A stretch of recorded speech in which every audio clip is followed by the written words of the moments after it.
Happy New Year. For those of you from the Point Extra Lounge that are on the East Coast, you are already there. You got there about 32 minutes ago. Welcome to 2023. For the rest of us on the West Coast of the United States and on the Western time zone, we got just under 2.5 hours before we wrap up 2022 and we creep and crawl into 2023. Woo! The last two New Year's Eves or have been, different than the previous ones that I spent on planet Earth. I mean, post COVID, every New Year's different right now, and I think, just everything that's been going on from murder hornets all the way up to elections and war in Europe. Literally, we're living in a cartoon right now. So, just to make it another year is no given. But congratulations for everybody who made it or is about to make it to 2023. And like I said, this is I am live from the Sci-Fi Center.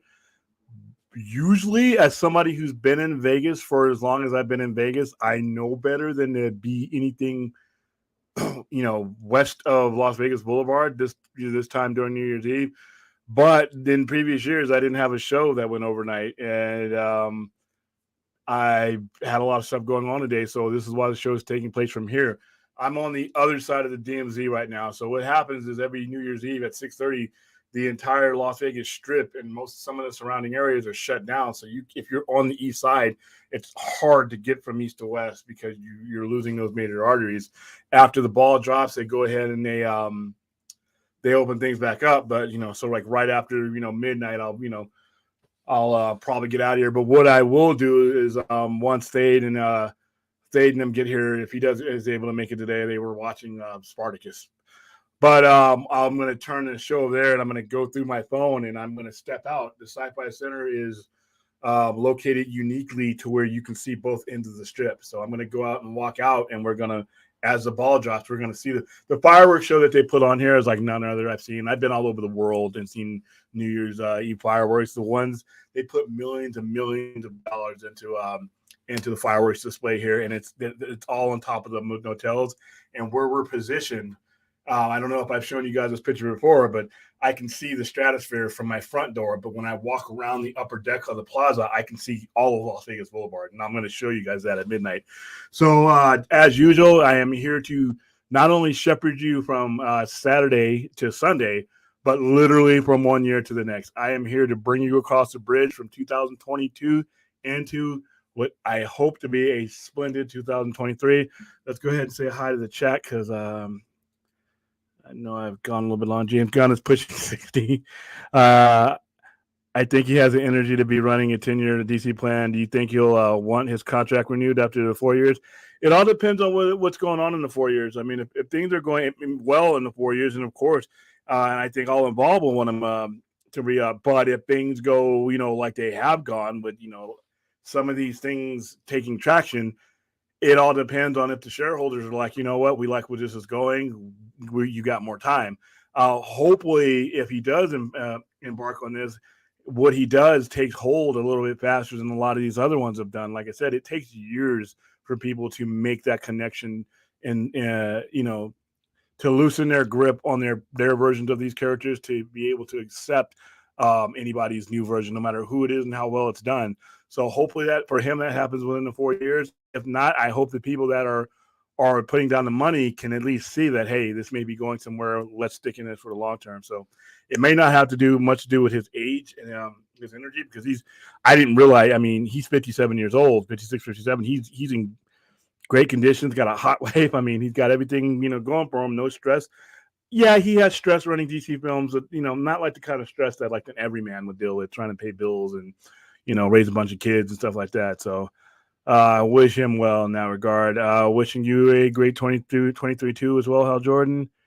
Thank you, Chappie. Happy New Year to you. Happy New Year to you, Anthony Beltre. Chappie, plus I'd love to hear what was your movie theater experience when you saw Jaws CD. It was bullshit, actually, and not because of theater.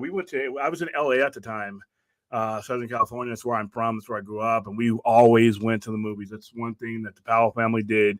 when we were kids is we went to the movies. We went once a week. We went to the movies unless there was nothing coming out, and that was very rare.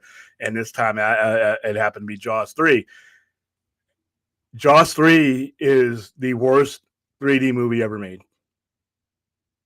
Jaws 3 is the worst 3D movie ever made.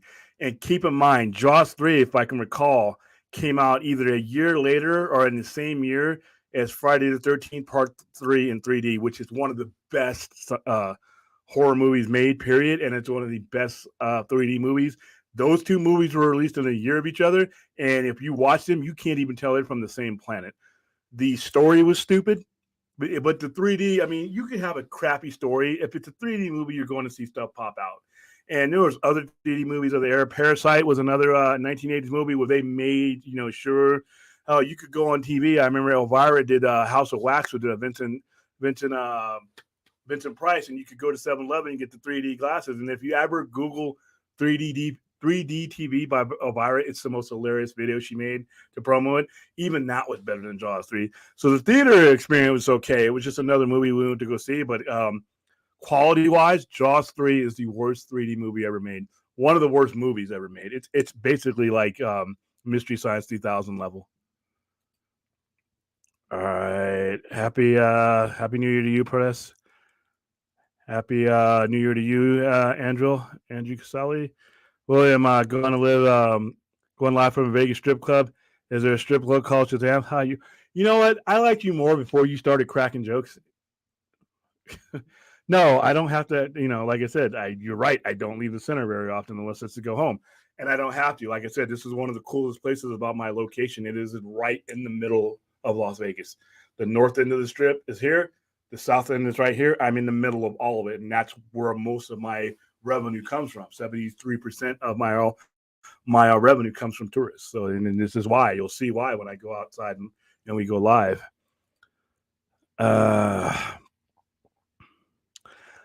I might bring on some people later on, depending on how the show goes, depending on who comes in and so far. It's like, because I'm going to have to do something. Like I said, I'm going to have to turn over the show. Either that or I'm going to have to leave you guys here and go on another screen, and because I want to take my phone out so that you guys can see, the fireworks as they go on. Happy New Year's, Goblin. I may. Like I said, we're going to see how this show goes. I don't have a lot planned for this show. I just want to see how things flow in. And then, like I said, once I get to, get on for about 15 or so minutes, see what time they're going to come in. Then I will I might let you guys in. Yeah, like I said, when I first got here, my first New Year's Eve here was in 1993. I just got off the plane from Redstone Arsenal, Alabama. I had just gotten done with my AIT training for the Army, and I got here on December 21st, 1993. So, I mean, I spent, my first New Year's here getting acclimated. That was my first time in Vegas for New Year's, but it was my first time living here in Vegas for 2 years. Hi, Aaron. How are you doing? I'm seeing the flash from Michael. Yeah, I mean, some people are. I just, I think it's a risky strategy. I mean, for somebody like me, even somebody like I am the target audience for Michael Keaton's Batman. I am who they were aiming at in 1989 for Michael Keaton's Batman. And he doesn't have the kind of relevance for me. Nothing against his Batman, but it's not 1989. And we've had other Batman that have shaped the trajectory of what Batman is perceived. I don't know if that Batman fits amongst all of this, but and I just hope that they're not banking all their success of this movie on a Batman that hasn't been relevant for 30 years. 30 years.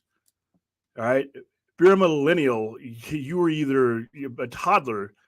I mean, when millennial means you were born in 1980? So maybe 9-10 years old. But for that generation that's coming after that, I mean, this Batman is like literally folklore to you. I mean, I don't know. Maybe I'm wrong. Maybe it'll work out. But, I don't mind seeing Keaton's Batman in there. But like I said, that from what Andy Muschietti said, it's a Flash movie. So those Batmen are in there, but it's a Flash movie. And I hope he sticks to that. So let's see. They're already shooting fireworks out. We got $8 million worth of fireworks that are about to get launched to where you can see them anywhere in the city for free. And we got clowns that are lighting up stuff left over from 4th of July. It never fails. Can you believe that there wouldn't be a JL movie if WB didn't greenlight it before BBS came out? Imagine the position WB would be in if now there was no J or that. They did a lot of stupid shit. I mean, like I said, we can go over and over and over a lot of the stupid stuff. They second guess. Listen, the time to have those questions about the creator you put in charge was before you hired him, not as he's laying out all these movies and laying out these groundwork for a 5-movie story arc. The best thing that they could have done is let him put out his 5 movies and take it from there. Disrupting what was one of the major cogs in that story was stupid. It was if they would have just let it happen, they would have made money. They were making money, and his story arc would have been over. And you could have used that. Hey, you know what?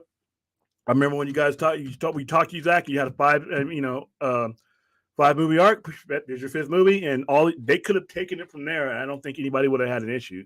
But it was the disruption that screwed it up for them. So, like I said, those people are gone. So didn't Jaws 3 have Leah Thompson and Marty McFly? Yeah, yeah.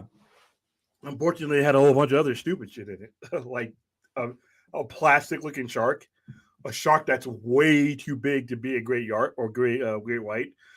Horrible effects, horrible 3D effects, even for 1983. It was bad for 1983. And like I said, there were so many other great 3D movies that were being released in that era.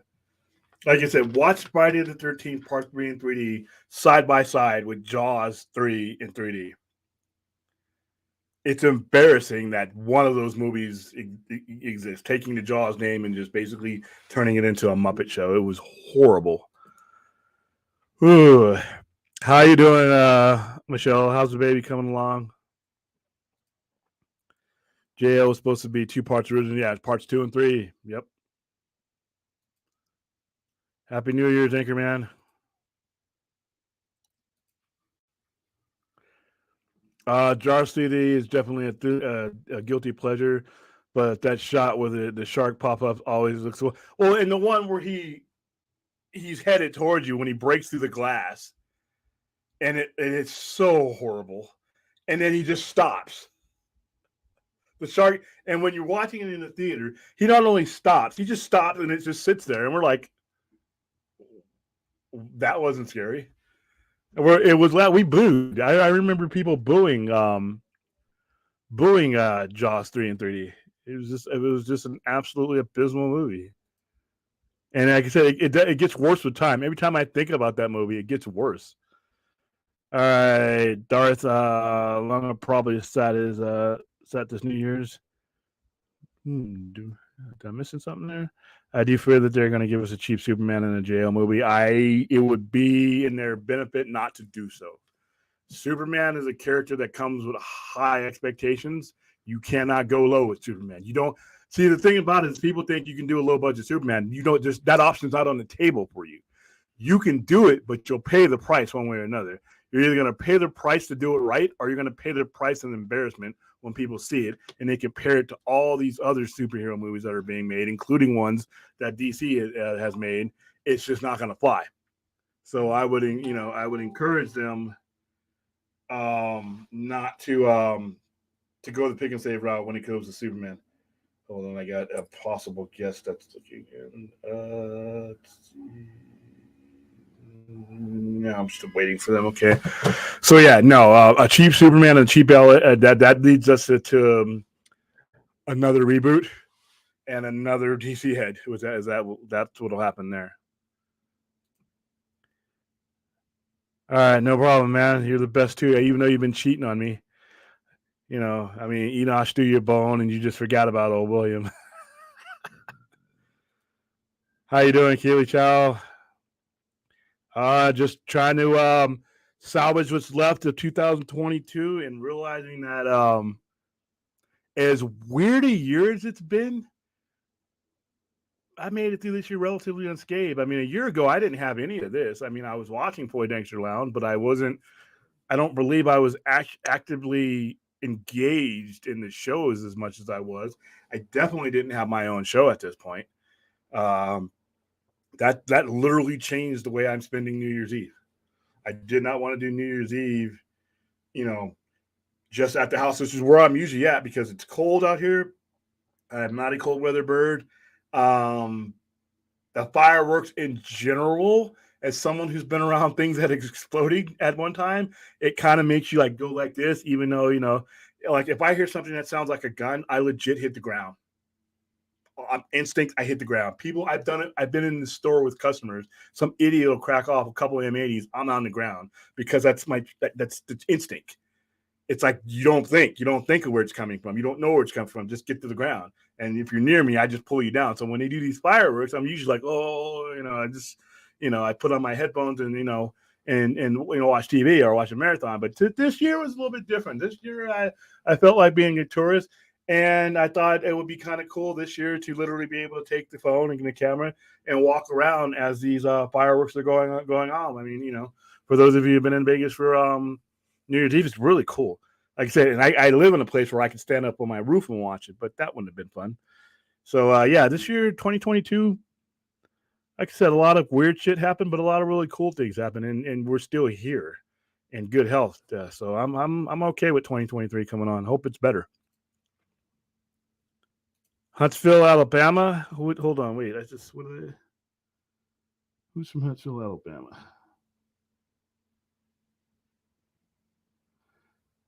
See, I messed up the thing, so I can't see it. Huntsville, Alabama is where I did AIT. Yeah, Huntsville, Alabama is where Redstone Arsenal was. Let's see, where was that? Oh yeah, so you're right there. You know where I'm talking about. I loved Huntsville, Alabama for the time I was there. I was only there for 3 months, but I loved it. They had the little university club that we used to go to. I was all over Huntsville, Alabama. I mean, like I said, I was still an Army private at the time, so we couldn't do too much. But I have fond memories of Huntsville, Alabama. I really do, especially the hell that was Fort Sill, Oklahoma, which is where I did basic training, where they basically squeeze you like a fruit just to get everything out of you, and then you go into what we called it then was phase 5, so you had a lot more freedom. So maybe it was just because we had a lot more freedom, we weren't in a cage anymore. But I had a good time at a Redstone Arsenal, man, and I learned a lot. I'm from Los Angeles, so us city folk growing up in LA, all we see from the South is on the news and on TV. As a person of color, I was kind of worried because I had grown up on the Air Force Base and we were all mixed together. We didn't have, and everything I'd seen from the South. I'm like, oh, and then you get there, you meet people and you make friends. The locals were great. I mean, the Army finds a way to put you all over the South, and a lot of those stereotypes going away. So yeah, I love Huntsville, Alabama. I wonder where my partner in crime is so that we can double team William and make him watch Notebook. Nope, no romantic interludes for me tonight or any other night. New Year's must be lit. Yeah, there's like 400,000 people here. The streets are shut down. So right here from this end of town, it's dead because everybody but me has gone to the ends of town because of what the traffic does. But I have a lot to do on Saturday. Saturdays is my biggest day. We still had people, all the tourists were down here, people in the hotels. The streets being shut down didn't mean anything to them because they were coming down anyway. They're already on Las Vegas Boulevard. So we had a lot of tourist business today. So I stayed open. All right. Dude told me before I returned to Spider-Man and No Way Home since 2007, and we have 3 Spider-Man since then. Yeah, I okay. I don't know if you're comparing that to what Michael Keaton's situation is, because the thing about Michael Keaton is we're talking about what's up, man? Hey, Father Time, I got Baby New Year here to replace you. How much eggnog have you had? None. I have not drank. Okay. I've not drank a thing tonight. Just coffee. But Same here. I had to bug you on your last stream of the year. You know, we're here in the future with the future version. Yeah, time travel is great, isn't it? It is. Oh, what's that? Who's that? Your nephew or what is that? No, this is my little buddy. Hi. You say hi, William. You see that guy right there? That's William. Happy babies. Look at that. Yes. This is Now, my. now look, he's getting tired. Look at him. He's starting to get that midnight. This is my buddy Zed. We call him Zed. Hi, Zed. You see? He said hi to you. He's like, I'm done with these grown-ups. I know. Hey, give you a hard time, and thank you, Bud, for all your contributions this year, man, to Poindexter Lounge, and just for being my friend. Appreciate you. No problem, man. Same here. Happy New Year. Tell All everybody in the house Happy New Year. All right. Happy New Year. All right, man. God, William, Happy New Year. Happy New Year, old man. Yeah, whatever. Everybody tell William Happy New Year. Happy New Year. Happy New Year to you guys, too. All right, man. Hey, enjoy the fireworks. Enjoy your night. And I can't wait to one day hang out with you out there in person one day. All right. I'll see you next year. All right, buddy. See you next year. Bye. All right. I almost ended your stream. I swear to God, I almost hit the end button. I'm on my phone, and I almost hit the end button. That's my nightmare doing it from here. Trust me. Dude, oh, my gosh. I almost did it. I'm holding the baby. Hold on. Take the baby. All right.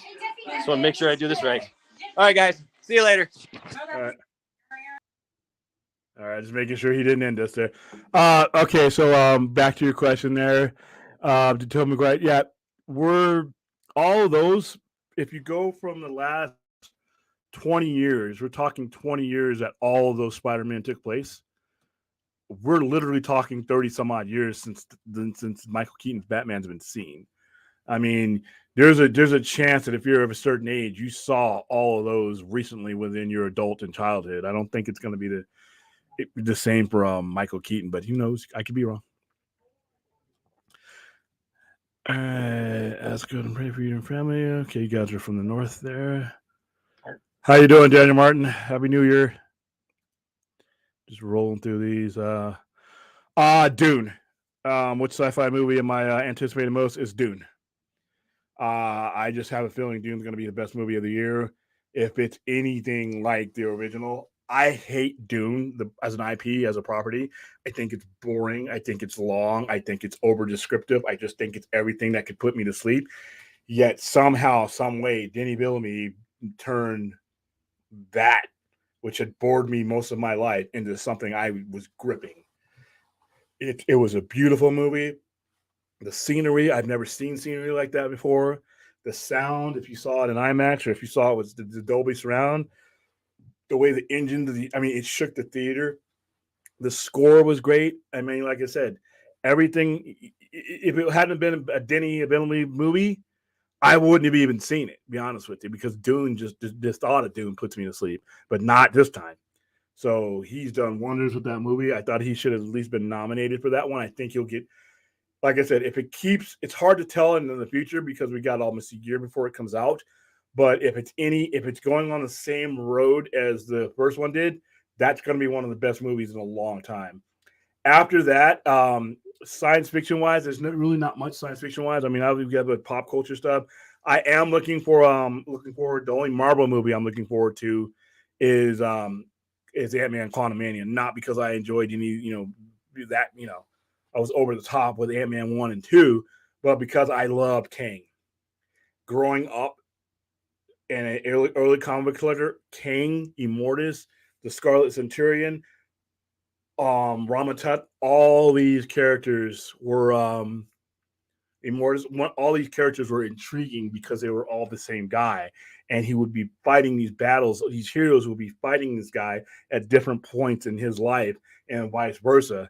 And it was just so intriguing how you had to write those stories without being confused. That's the only Marvel MCU movie I'm looking forward to this year. And then the second movie that's right behind Dune is going to be Spider-Man into Across the Spider-Verse, which is Into the Spider-Verse is the best Spider-Man movie, period, for me, animated or live action. So everything that I've seen from it so far, it looks great, and it looks like we're going to make another jump into Miles Morales' character. So Those are the two I'd have to say. All right. Honestly, how can you make a Batman movie without him killing anyone? Since he doesn't have any superpowers, it ain't like the comics and the animated series where he can dodge bullets and knock somebody out. As you guys know, if you spent more than 10 minutes on anything that I've been on in regards to YouTube or Poindexter Lounge or Sci-Fi Center Live, I cannot stand Batman the animated series. If that is your Batman, that is fine. I'm not knocking you for that. That is, everybody's has their own opinion. I have a sore spot in my ass for Batman the animated series because I think it put out a perception of Batman that just wasn't consistent or true to the lineage that was started from Bob Kane all the way up through Frank Miller, all the way up John Byrne, everybody else. Everybody else who accepted a Batman project knew that this is where we needed to be in order for me to be successful. And when they veered from that path, that's when Batman titles became Birdcage Thriller. All right. So, yeah, the cartoon put out an impression of Batman that, in my opinion, was non existent. They had to because they were putting it in front of kids. Batman isn't for kids. All right. Batman is an instrument of terror that is unleashed upon the crime worthy of Gotham. All right. When you see that and that's why the Batman, even though Robert Pattinson isn't my favorite individual Batman, he's good enough. But the Batman is my favorite overall movie because they nail that. Batman is an instrument of terror. All right. He cast a shadow of horror over that entire city to the point where they cannot function properly, just knowing that he may be there. Not that he's there, he may be there. That is what Batman is. That fucking cartoon to me is not Batman. It's a cool cartoon for what it is, but when you put Batman on it, that ain't it for me. All right. Now, the stuff that they've done later on, in the last 10, 15 years, as far as anime stuff, that's more consistent because literally they adapted it from the source material. But Batman, the animated series, even as I was watching it as a teenager, made me want to vomit in my mouth. I could not stand how Batman was portrayed there. And I know a lot of people did a lot of great work. Mark Hamill, they did great work on Joker, and Kevin Conroy, rest in peace. But for me, judging it as far as, what Batman was supposed to be according to the people who created him and the people who developed him over the 60 to 70 years leading up to that cartoon. No, Batman the animated series to me is an affront to Batman. So yeah, I have issues there, and this is one of the reasons why. Yeah, he's in there dodging bullets. He's in there, when he confronts a criminal in the Gotham that I grew up either watching or reading, and he beats the hell out of that fool. He does exactly what you see Robert Pattinson. There was no reason for Robert Pattinson to give that fool an extra 6 or 7 whacks to the head, but no reason at all.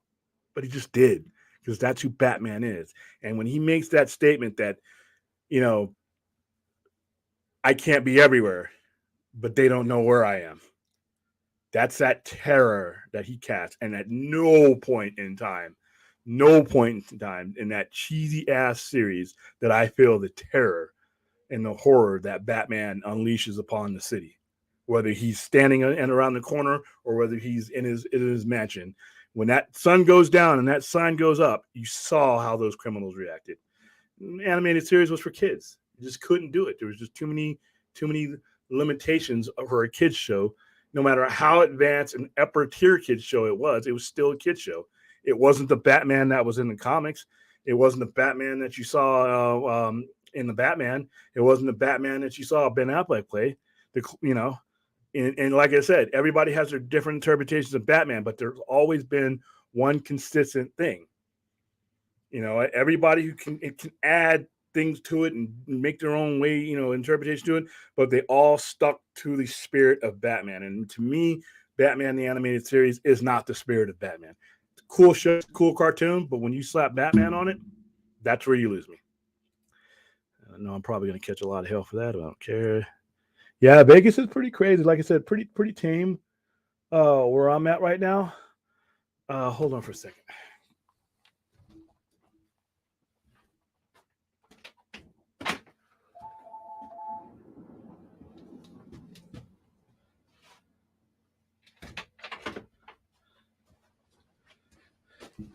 I had a customer who was waving at me through the window, but I didn't feel like stopping mid sentence. But yeah, it's pretty crazy right now. Like I said, we got 2 hours until the ball drops, and it's weird because I usually I'm usually home sitting in front of the TV, waiting for it to happen. Hey, William, how much lower does the stocks have to get for the board of WB to step in? Right now they're not going to step in simply because they can't really tie the low price of the stock to him. The stock is going to be low for a while leading up to any of this is because you purchased a company that was devalued by 30 billion and you're dragging all that debt. That's why when he cuts all this stuff, people are like, he's cutting everything. He has to, because in order to create a debt management plan that allows your money to have value, because what's happening is for every dollar they make, it's going into interest, it's going into paying off debt. So they're not getting $1, they're getting like 50 cents. So their stock price and the value of their money is less because it's carrying the weight of a lot of debt. The sooner that they get that debt managed and get a plan going, then people will buy that stock simply because they see the company going in the right direction. And you can split your stock and you can do all type of things with your stock. That's why the stock is low right now, is because even if you pull in a certain amount of money with Warner Brothers or WBD, it's not, the money doesn't have the value that it should have. So you're spending money basically to break even. But once you spread out your debt and once you decrease and say, okay, so I got 3 billion here, 10 billion here, I can spread that across, to different assets. I can cut this, I can cut that, and I can reallocate this, I can eliminate that, or I can license. Once you start doing that, that takes less stress off of your dollar. So instead of making 50 cents for every dollar that you're bringing in from the public, you're making 75 cents now. Yeah, it's a quarter, but when you're talking about millions and millions and hundreds of millions, you're getting more of your money than the interest rates and the debt collectors are, that the people who have leveraged do. So that's why. Now, once by the time James Gunn's movies are coming out, they should have a lot of that in place to where the revenue that they're bringing in is going back to the shareholders and the dividends and back into the company more so than not. So they should be fine, even if they have to spin off certain things. But now where they would step in as far as he goes is, I don't know. I think where they would step in, it wouldn't be the stock prices. Where they would step in is if, they have a different perception of how much they should be making versus reality. So say, for instance, the Superman comes out by James Gunn. It makes $500 million. It's an excellent movie. It's great. But their expectations are 750 and up. That's where they might step in. If they haven't been read in properly, and if David Zaslav hadn't said, hey, this is, and been honest with them and let them know, and they bought in, this is going to take some time. If we make 500 to 600 million, that's a win for us. That's a starting point. But and if they're on board with that plan, then the shareholders and the board's not going to step in. If they come out and say, you know what, we need to be making 750 to 800 million first time out, and it doesn't, that's where the shareholders are going to step in, because they're going to feel that they're not making gains that they should be making and that they need to make. That's a hypothetical situation, though. This is where David Zaslav comes in and has a board meeting and says, this is a realistic timetable. And if he's doing that, then I think you'll be fine. All right, that's why they gave Pattinson Batman armor to withstand bullets. Yeah, and if you look at even Nolan's armor had Batman's armor had a lot of bullets and everything to it. Armor, armor plating, and his gauntlets could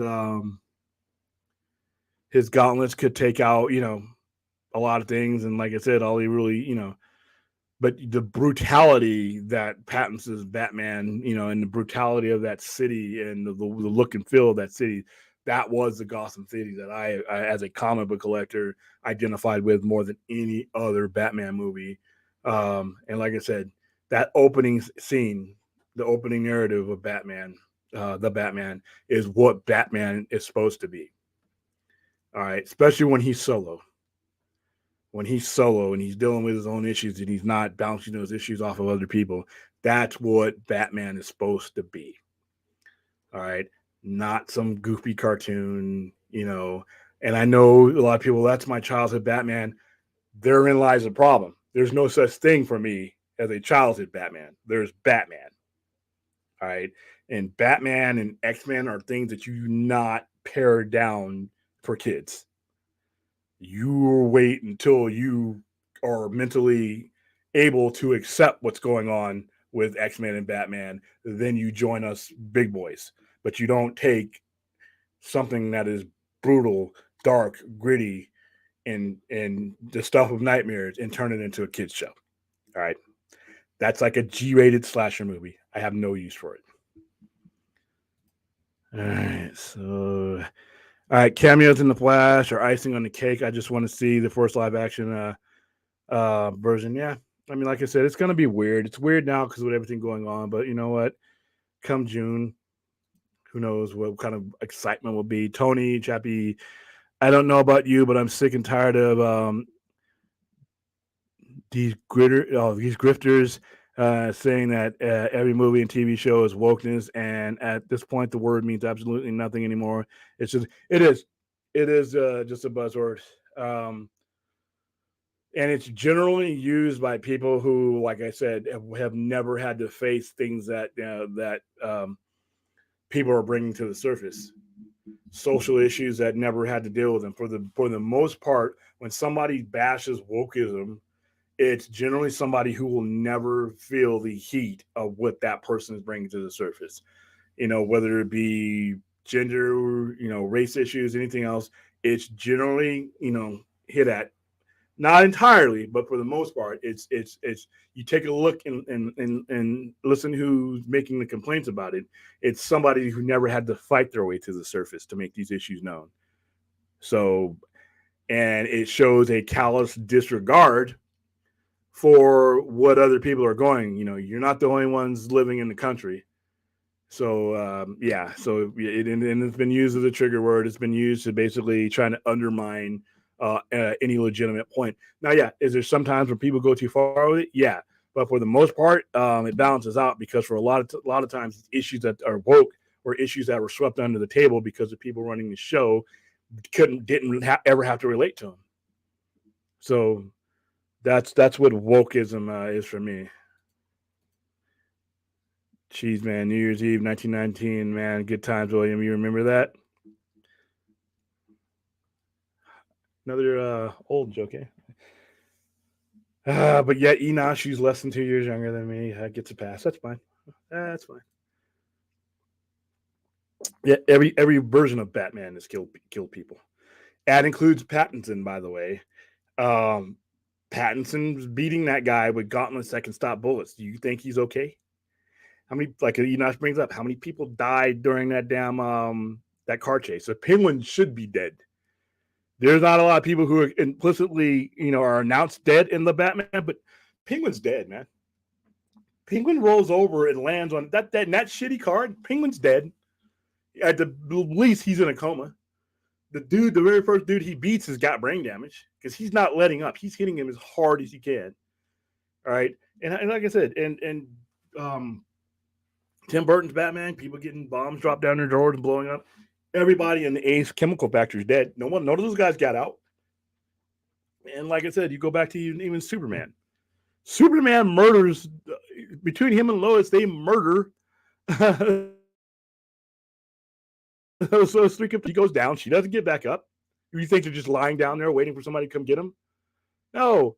Zod got his hand crushed and he was tossed over the edge. He's dead. And then he gets his revenge on the truck driver at the stop, using his superhuman strength to punch a mortal human through a window. That guy's dead. But you know what? We don't revisit the consequences of those. It's like cartoon violence for us. But when when our modern, like when Superman, kills the same people he's killed in the comics, when he doesn't, wow, he kills Zod again. I mean, that just tells me how much people just don't realize or appreciate the source material. Not saying you need to be a nerd like me, but if you're going to say Superman doesn't kill, before there were movies, he was killing. All right, Brinksy, the shares have dropped 60% since Gunn fired Cavill. But see, here's the thing, though. Those shares weren't going to go anywhere anyway. Cavill's important, yeah, but there's other things that are leading to Warner Brothers stock being where it is. Like I said, they purchased a company for $43 billion that had almost as much as its value in debt. That's a drag on your dollar. And the longer it takes you to get out of that and to organize something, the longer your stocks. That's why I tell people, buy now. Buy now, because they will come out of this. They had a plan in place before they even made the purchase. They knew what they were getting into as far as that goes. So as their plan kicks in and residuals and their spending plan, and that's presented, their stock gets upgraded, they'll be fine. I mean, and buy it now while it's at between $8, $9, $10, $11. That's when you should be buying it, because once they do introduce their debt management program, it's going to shoot up to prices that we can't afford.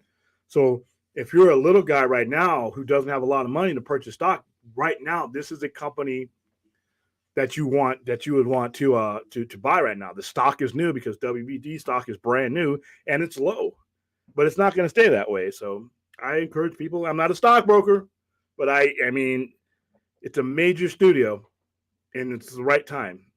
I mean, take it for what you will. Just saw live action. We had 2 live action TV shows in 1990 with John Wesley Shipp and 2 14 with Grant Gustin. Those are live action TV shows. That's wonderful. I remember watching the John Wesley Shipp show, and I remember why it was canceled. It wasn't canceled because it wasn't getting decent ratings. It was canceled because it was too much money being spent on a TV show. It was a CBS Saturday night show, and it was back in the day where you put your good shows on Saturday. It was just so expensive per episode that you just couldn't afford to continue. They couldn't justify it. The CW, same thing. You cannot, in my opinion, as much as people love the Flash, the CW Flash, I don't think you can do the Flash right with a TV budget. And I think for a lot of people, that's what they saw first. So they accept that for what it is. But if you're looking at it from a cinematic scope, Grant, that's like comparing Legos to Ferrari parts. It's just 2 different worlds. So not to knock it, but like I said, the live action for me is in the cinema, where you get to see the characters taken as far as you can take them. You cannot take the Flash as far as the Flash can be taken on the TV show. You just can't. You couldn't do it in 1990, and you definitely couldn't do it under what the CW spent. You cannot do what needs to be done with Superman on the CW's budget. Those shows don't have the audience to even justify spending even another cent on them. Like I said, same thing with Batman Beyond. Everybody who watches the CW shows thinks everybody else loathes and loves and watches those shows. And to be honest with you, their ratings were horrible, and that's public knowledge. You can go look up CW ratings; they're horrible, and that's at the height of the Arrow and the Flash universe. It had a niche cult following, which is cool. But when you're talking about translating that over to the big screen, that's between Legos and Ferrari parts. You just can't do it. Happy New Year, Ken. Yep, yeah, we got a little bit of less than 2 hours. I don't like the armored Batman. I like the Ninja. Yeah, but he's realistically though, he'd be dead.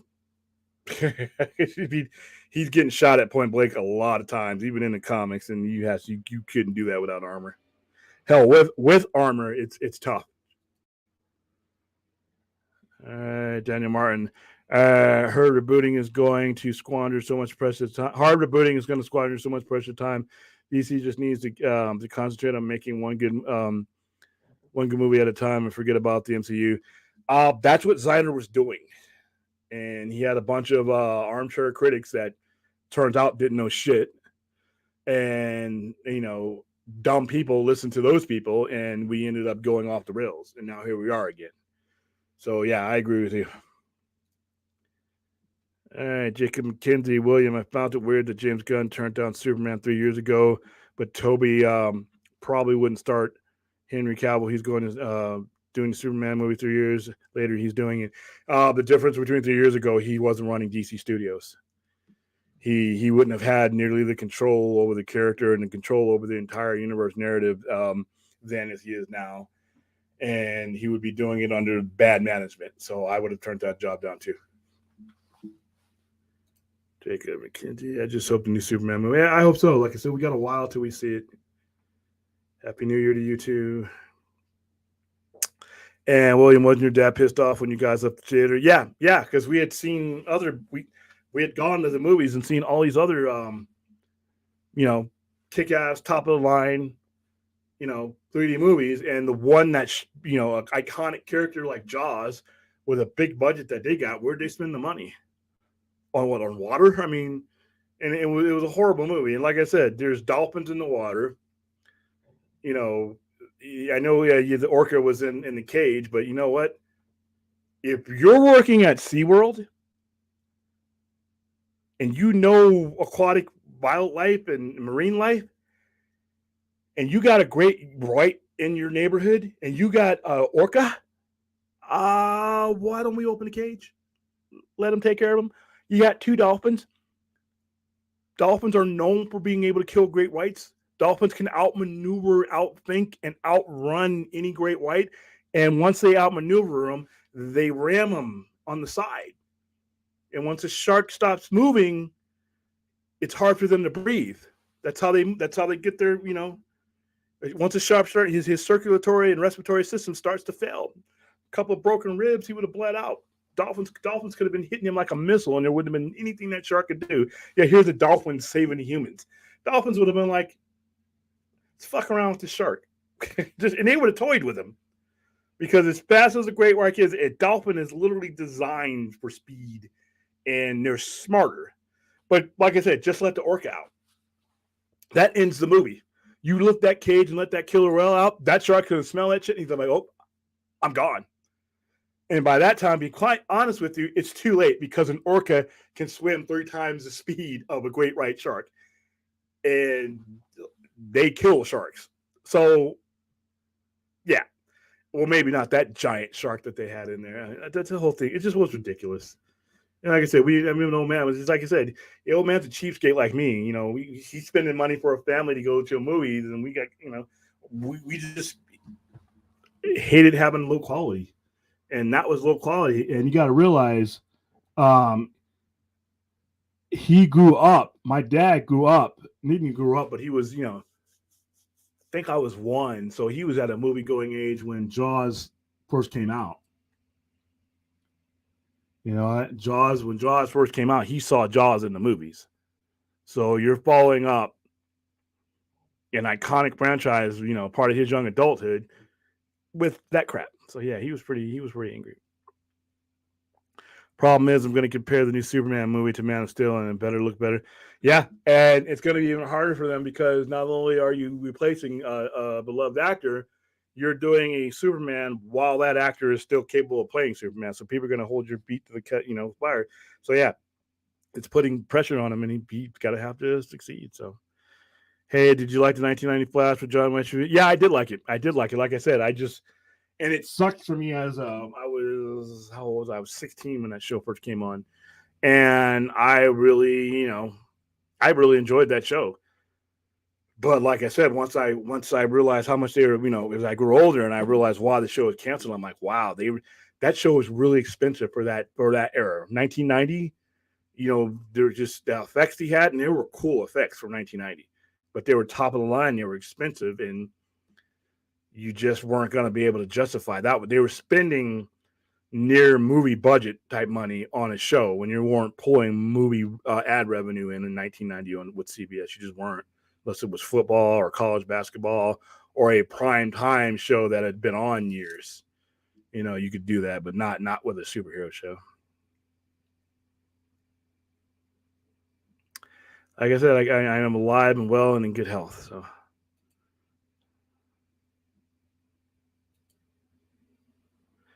all right, I still want a shared universe. So do I, but they can't cut costs. Align all the video games, content, and series with big budget. You know, it's going to be interesting to see how that all unfolds, how everything ties together. But yeah, they can't cut. They can cut costs with movies like Blue Beetle and Plastic Man. I mean, not even Plastic Man. That's heavy CGI. It's just really like I said. If you're gonna do low budget on the big screens, you might as well just not just stick to the TV. Because the expectation it's you don't have the choice of spending the right amount of money. You do not. The standard is set. You either accept that that's the standard or just don't take the job. Because if you get in there and you go pick and save, it's gonna show. It's gonna show. May not show as much as a solo Batman movie with grounded effects, but it's going to show when you're not doing what the expectations of what Superman is supposed to see. If you see a low budget, whether the geek like me or the average fan on the street is going to see notice in a heartbeat a cheaply done Superman, and they are not going to come back. And that's the first impression that they're going to have of your first superhero in this universe. Best worst theater movie experience was when I saw Josh Frank fantastic halfway through the movie. Two people got into a fight, and when the movie was over, people started booing. Yeah, I've been in a theater where they were shooting. I went to go see Colors back in '88. They weren't shooting at us; they were shooting at the screen because I don't know. It was a movie that was the height of the Crips and Blood stuff in there. And Crips and Bloods were going to the movies together, and they were fighting and shooting. It was just so stupid. Vegas is my favorite. It used to be until I got here. Now my hometown is my favorite vacation spot, LA.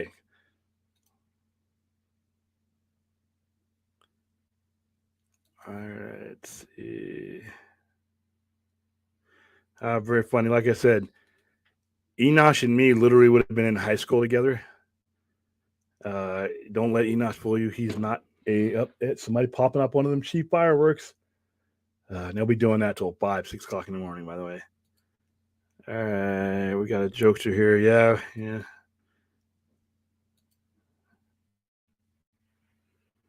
Yeah, I think MCU's formula is. I mean, I don't blame them. I blame fans and I blame execs for buying into that. That's the only way you can do these things, and it's just not true. All right, William, it's like, where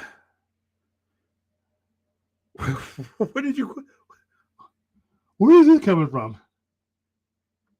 Where all the white women at? Explain yourself, Worth 1000. Kevin Feige needs to stop ripping off John Weaves and Buffy. Yeah.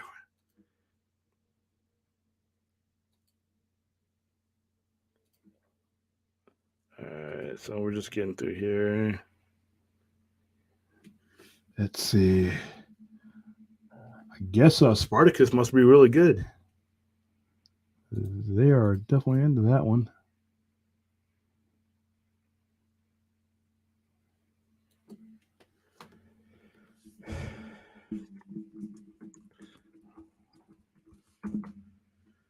All right, just letting them remind you, hey, I am live. Let's see what we got here. Happy New Year, Brian.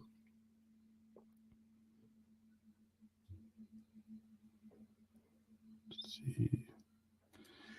Yeah. Only, I hope. I mean, he had a falling out with them, an old Nolan thing when they went day and day. So he's kind of mad at WB right now. Be quite honest with you. Hold on for a second. What's up? Oh, I was just going to say if you're open, your sign's not on. But you're not open. Okay, never mind. All right, Happy New Year, dude. Yeah, you too. All right. Like I said, my door's right here, so that happens. So Denny Villeneuve was upset about Dune being released day and date, being on HBO Max.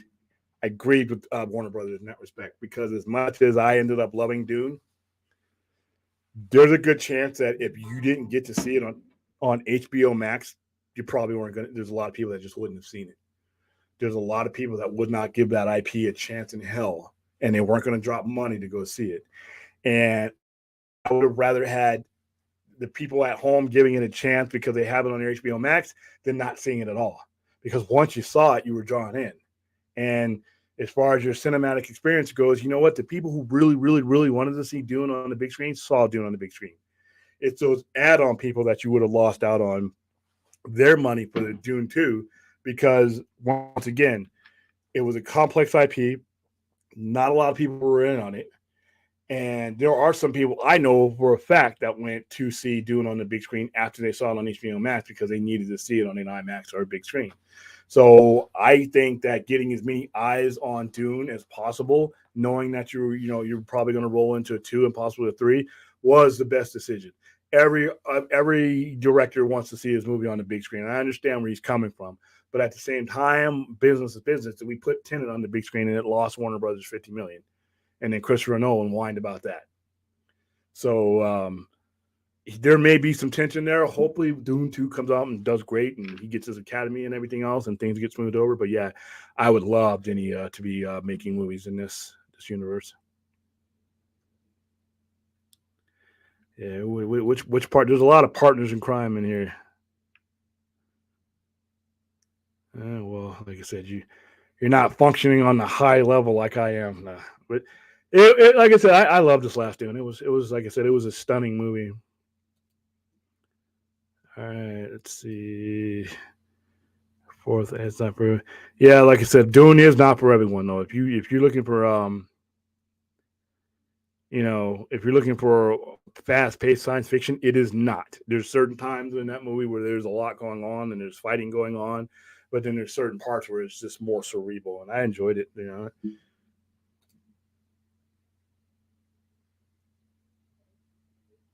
Ugh, I don't know about all that. Oops, hold on for a second. I love doing an IMAX, and I'm looking forward to seeing the sequel on IMAX. I understand it's long, but it's still perfect. Like I said, it's the best adaptation I've ever seen of a Frank Herbert thing. Yeah, they're out here. Like I said, there's still some wandering around here. Like right now, we have restaurants and stuff that are here that are open till midnight. But what people are doing is they're making their way out to, walk up and down the strip. Because if you're on foot right now, it's perfect. It's not even that cold. It's like 50s. And so what happened is people are walking around. I'm on Sahara, Maryland Parkway here, and the strip is like literally feet behind me. So they're walking around. They're hitting, the middle of the strip. Some people are going towards the north end of the strip, which is cool. And then some people are going down to the south end of the strip. The north end of town is the older, like the old Cortez type things that have been here for 50, 60, 70 years. The south end of the strip is the stuff that they keep blowing up and rebuilding. It's the newer side. But if you're a tourist, you generally go, if you're here for a few days, you pick your spots from both ends. So yeah. But there's right now, there's a 500,000 some odd people down there right now. And we'll be watching that fireworks just from where they're at. Like I said, my view from here is really good. And like I said, I'm going to show you guys that here in a second.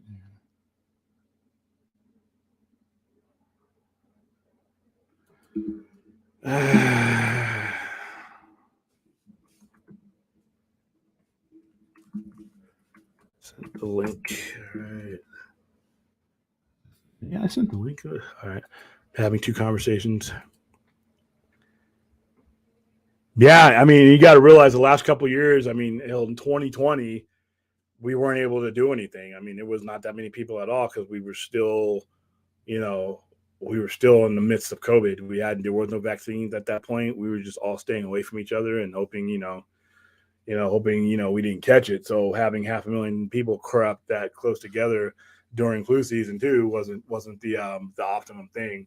2020, it sort of slowly came back. 2021, I mean, and then now 2022, it looks like we're fully back to our usual 500,000 capacity, and turn this down upside down again, which is good. If you live in Vegas, you own a business in Vegas, this is the time of year you really do well.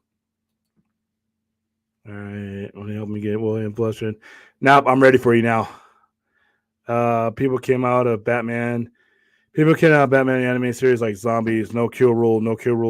Yeah, and like I said, there's just so many things about that show. As quality as it was for being a cartoon, it, in my opinion, was not a faithful adaptation of Batman. It wasn't crap, but when you put the word Batman on top of something, I come in looking for Batman, and that I never got Batman. At least it's the Batman that that was faithful to what. And like I said, even with the different interpretations of Batman, there are still things in that lineage that are consistent no matter who's writing it and what era it is. There are certain things that make Batman Batman, and I just didn't see it in that cartoon. I watched every episode of that cartoon, by the way. And people tell me, "Oh, Mask of the Phantasm is the best movie, Batman movie that you saw." No. It was just a hyper steroided version of the animated series to me, which is still not consistent with what Batman. It wasn't consistent, faithful adaptation of Batman. That's just my opinion.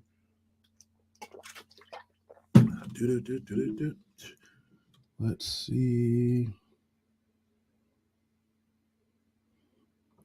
Let's make sure that certain people can't say that they didn't get the link.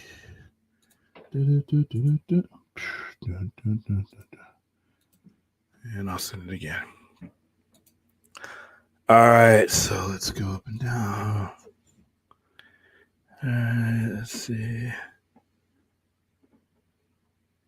Yeah, it's one of the many reasons I generally hated that series. Now, you guys aren't going to catch me off guard this time around. I'm already steeled to your devices. Honestly, I think Batman 19. I'm thinking you meant 1989 because that's the Batman 19,889 has not happened yet. Batman Begins and Mask of the Phantasm are better movies in my opinion. I don't regard Mask of the Phantasm as a Batman movie personally, simple because once again, not just because it's animated, because that Batman, I don't recognize that Batman as a Batman that I've ever read or watched. So, Happy New Year, 1989. I got you. Unless we were doing time travels.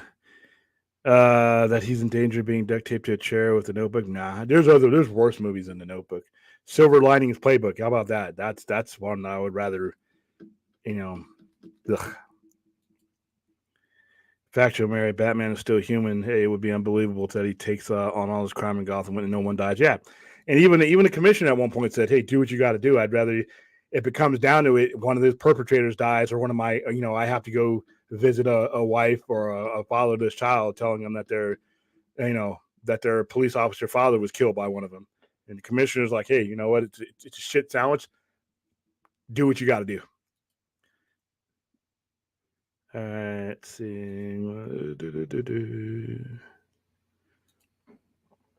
To Michael Keaton and Kevin Conroy, I mean, two Batmans. That's fine. And like I said, Michael Keaton, I love, like I said, Kevin Conroy has a body of work that extends beyond Batman. And for what was asked of him, he did great. He did his job. He did it admirably. He did it at a high level. Like I said, my issues with the Batman enemies aren't him. Michael Keaton, like I said, at the time Michael Keaton was Batman, I felt it. He was relevant to me. I'm not that 16-year-old kid anymore or 15-year-old kid anymore. You could not present that Batman to me in 2022, 2023 and have me not laugh at him. So let's see. All right, the Batman issue is one of the best I've seen, second only to Ben's Batman issue in BBS.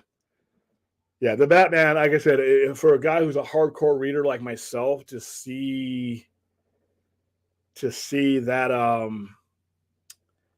that narrative, that voiceover that opens up that movie, and all these criminals doing all these things, and then all looking up at that sky, just feeling that terror, and then when he walks in to the crime scene, I know that every Batman has done some level of detective work. He's done detective work. He's figured stuff out, but not in the spirit that the Batman does it. When he walks in to that crime scene, that to me was like perfect year 1 Batman, year 2 Batman. And for any of you who's ever read Batman year 1 or year 2, I think David Mazzucchelli and Frank Miller, that is where I felt I was watching when I watched the Batman, and that's what Batman's supposed to be. All right, guys, I am going to take a couple minutes, and I'm going to go refill my water real quick, and I'm going to use the restroom, and then I'm going to come back. So let's see, what should I have you guys watching? Here, while we do that, let's do this.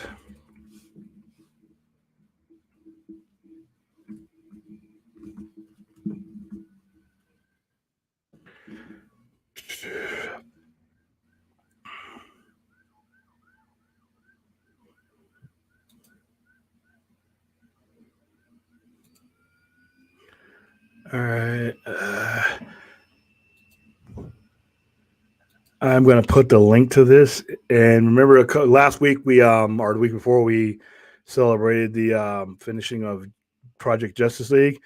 While I'm in the restroom, I'm going to show you a different part of it that I didn't show you last week. Hopefully, you guys have been watching it, pushing up the views, and hopefully, you, if you can, have been donating money to the cause there, because it is a worthy cause. I think we all know somebody who has dealt with the issues of suicide, either having the thoughts themselves or being having a family member or a friend do it. So we're gonna, while I use the bathroom, we are gonna watch a little bit of it, just so that you're not watching a blank screen.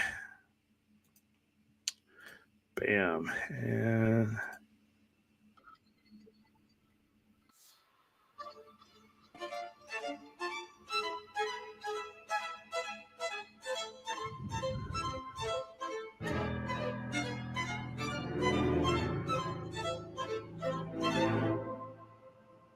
in Metropolis, Superman asks Lois, "When were you going to tell me?" Tell you what, Clark? I can hear the second heartbeat. You shouldn't call me Clark. Clark is dead. The world believes that too. Superman mistakes Lois's hesitation for fear. It won't hurt you, he says. At the Louvre in Paris, Diana and Menalippe, the Amazon who came to warn Diana about Steppenwolf, discover there may be a way to remember the path back to Themyscira. Diana must use the lasso on herself to unlock her mind. It's a dangerous process, but Diana wants to help Menalippe home, and Diana wants to see her mother again, even if she might reject her. Diana puts the lasso on, and suddenly she's overwhelmed by visions. In the beginning, they're wonderful. For the first time in over a century, Diana sees her home, soaring over the island.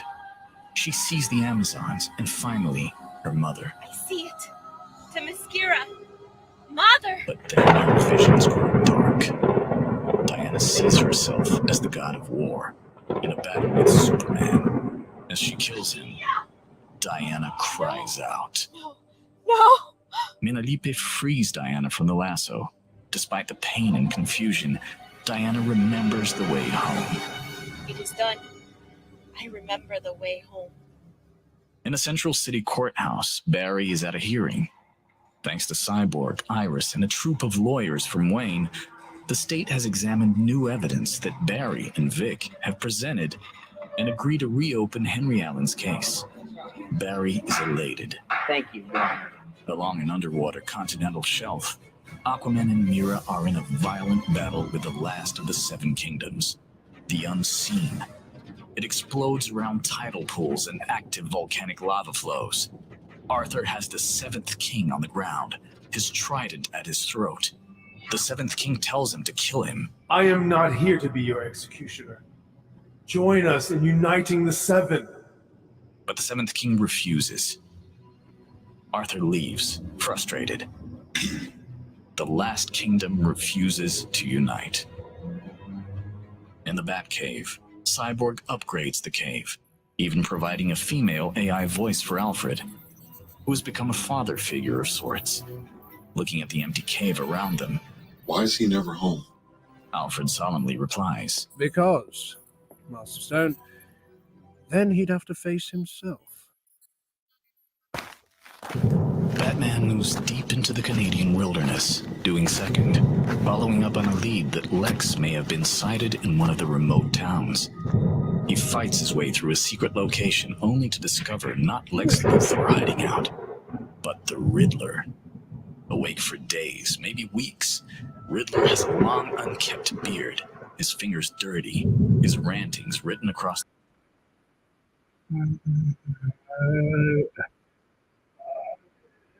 Back.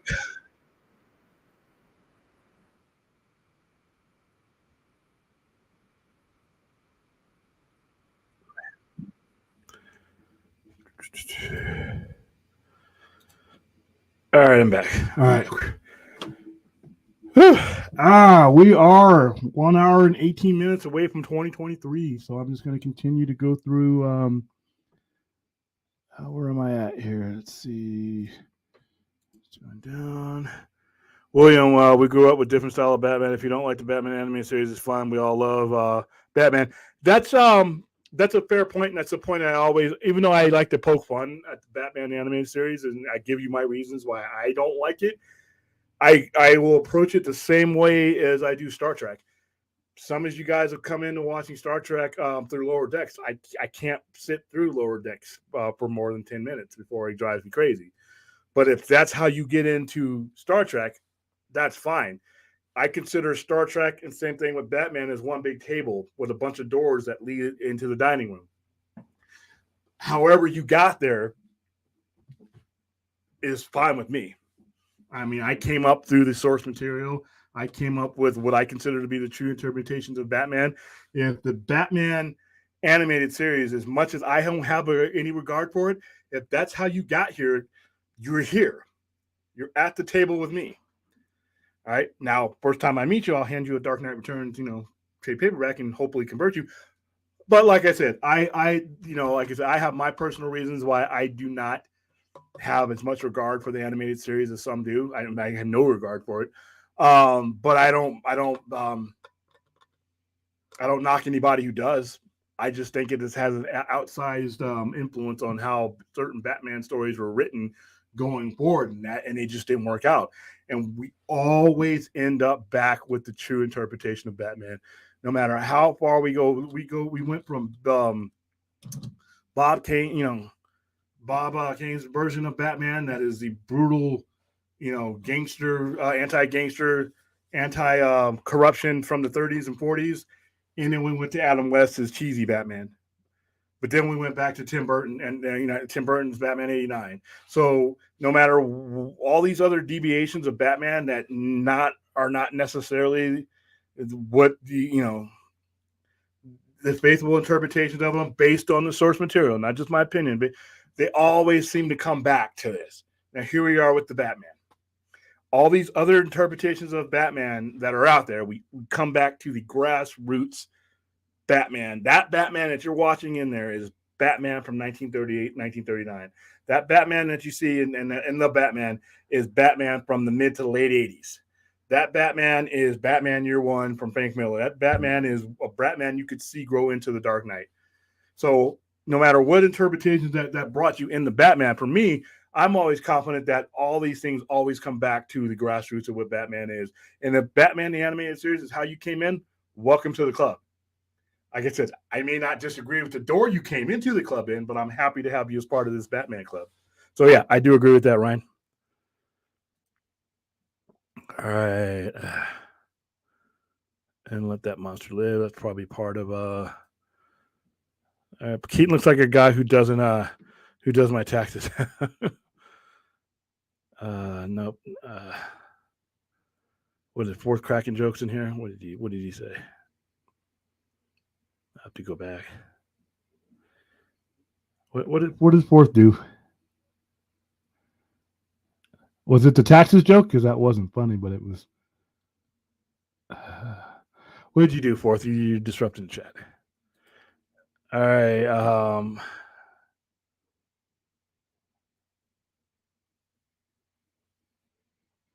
Oh, you're talking about the Riddler? Okay. You guys might be having a conversation that I It's not part of the word wokeness is just so annoying. And oftentimes, I wonder if it's just grifters actually.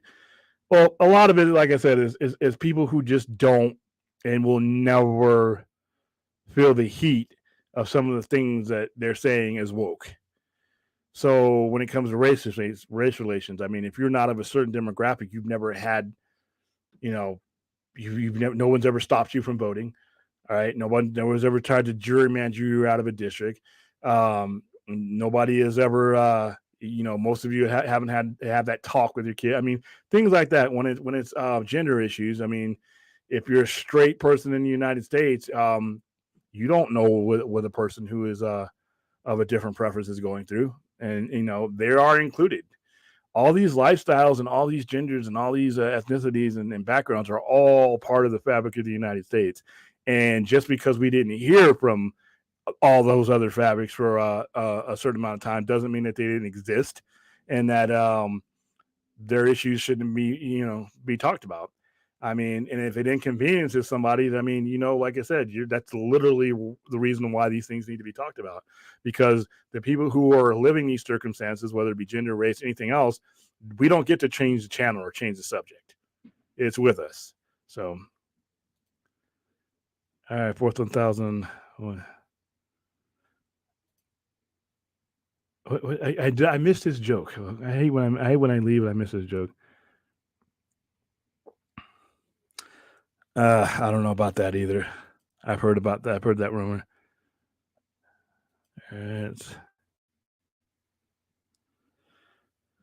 Uncle Ben. I don't know if he needs to see Uncle Ben anymore. Mighty Rocks. I can't see Tim Burton first having a well. I can't see Tim Burton. Like I said, I enjoy Wednesday, but a lot of Tim Burton's later work I have not enjoyed, and I think he's kind of overrated.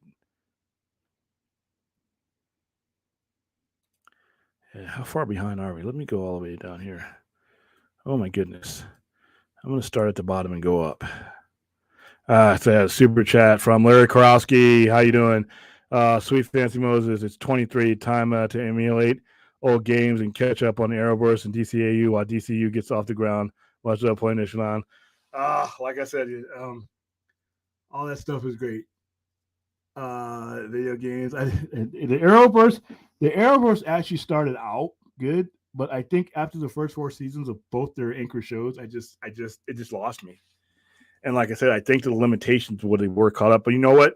Like I said, there's not as many people as they always think that are watching there, but there's a lot of people who are watching it that really love it. So here to the Arrowverse, as long as WBD wants to keep it on there, and if they do cut things, hopefully they fold it in HBO Max so you guys have something to watch, because you guys, the people who I know that love the Arrowverse and the Flash and all, they love those shows. It's an undying passion for them. So, get as much out of it as you can. I mean, eventually it may all go away, but enjoy it while it's there.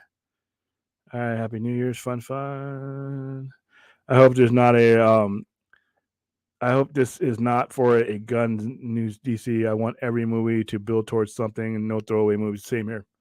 I am buying, when I lay down my money for this Superman movie, my expectations are that you're going to give me a Justice League at some point.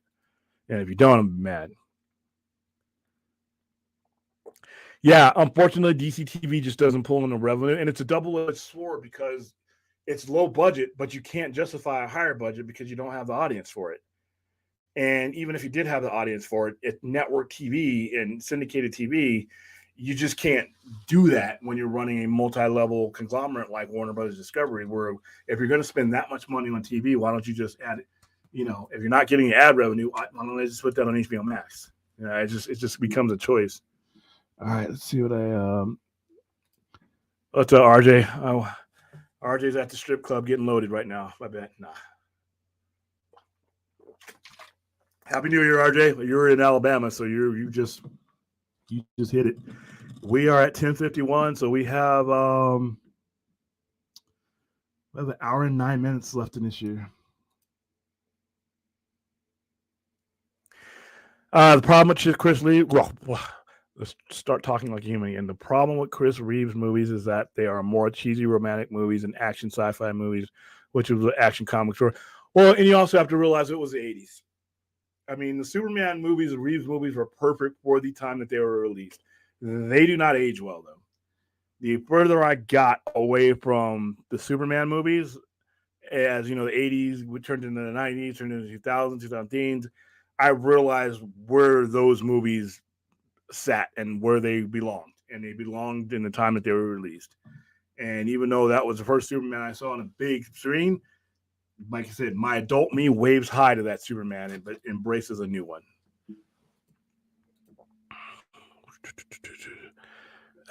Celebrating the highs and the lows for all of us, Ken.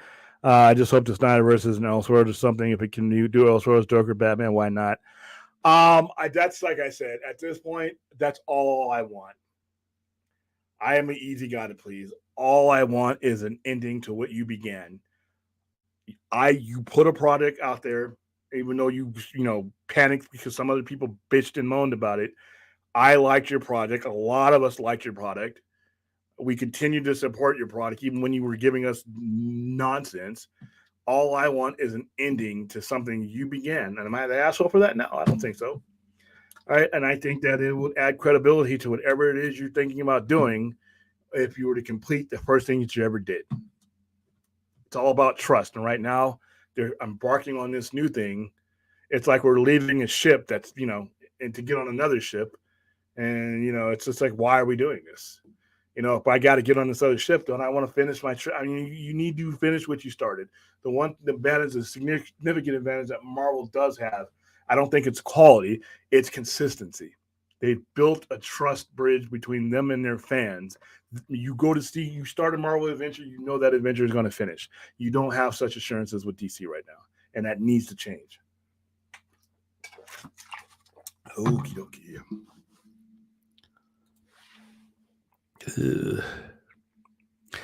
Yeah, there's hundreds of versions of Batman in the comics that murdered fools from left to right. People just don't read the comics anymore. And like I said, you have if you came into the animated series, obviously they couldn't have him killing people on the cartoon. And they couldn't have him being as brutal as he really is in the cartoon. They couldn't have him being a sociopath like he is in the comics, in the cartoon. There was just a certain tone and tenor that you could not present in Batman the Animated Series. Batman the Animated Series on its own, if you took Batman off of it, it's a fun series to watch. It's a fun mystery type thing to watch. It's a fun, type superhero thing to watch. But when you put Batman on there, now you're adding something to it, and especially in my opinion, expectations to be there, and you're bringing people in that will eventually look for other sources that have Batman, and they're going to be shocked and surprised. Like if you grew up and you saw some of you guys that grew up in, with Batman the Animated Series, and heaven forbid you picked up the Dark Knight Returns or the Killing Joke, you might have gone into shock, because those stories are Batman stories. Let's see. It looks like shit today. I don't know if I want to do that. I've been doing a lot of woodwork today. And tell you what, Fourth, I'll do that next week. Remind me you asked me. I will do it next week because I still got the Star Wars section that I got a bunch of power tools sitting in right now because I've used it to stage for the shelves and stuff that we built in and the work I've been doing. But next week I'll be done, so I can give you guys a full tour without saying, "Oops, don't look at that, don't look at that." I mean, it's okay when you're sitting in it, but I don't think it would transfer well over cam. But I will do that next week, though. Batman was never a ninja. He always makes sure samurai for. All right, we're getting into that last hour. 22 has got to be better than 20. 23 has got to be better than 22. I'm so feeling good. Yeah, I think there's good enough reason to believe that things are going to pan out. I mean, you just look at some of the people around you, and some of the people just didn't make it to this point, or are doing. There's always somebody out there that's doing a lot worse than you, are dealing with things that I couldn't fathom dealing with. So, just like I always say, just take stock in everything around you, take inventory in everything around you, everything and everyone, and realize that you're still moving forward in a way that you can still build on. So, 23, I'm ready for it. Film Goblin, my Goblin. That's hilarious. All right, Gunn said he's keeping what works and getting rid of what didn't. I don't understand how he can argue that Henry Cavill didn't work unless it's personal. I would have to hear more from him. I don't know what he's going to keep, so I have to know. Like, if he keeps the Suicide Squad, okay, that lost money in the theaters. That didn't work. Or Everybody Loves Peacemakers, according to whose numbers? Samba is still registering terrestrial TVs. It's 2023. Next thing they'll be registering is how many people have candles for lighting their house. So that's not consistent. So I am going to I'll hold judgment on that when I actually see what he keeps and what he's going to go forward with, because we could rack our heads into the walls trying to figure out what he's doing right now. I find it hilarious when people complain about Ben Affleck, Batman killing people, and don't even care about the other Batman in the past that's killed people. You know, like I said, yeah, including the newest one. Like I said, the only Batman that didn't kill was the animated series, as far as I know, and that to me is one of the main cases to be made against that one. Is like, he did something. He didn't do something in a cartoon that he does on every other format that you see Batman on. All right, so they basically, because he couldn't do that on the cartoon. You could not have the brutal aspect of Batman on the cartoon. So that wasn't, when you take away the things that make him Batman, then it's not Batman. It's just another TV show in the guise of Batman. But like I said, I won't. If that is the way you came into the Batman universe, fine.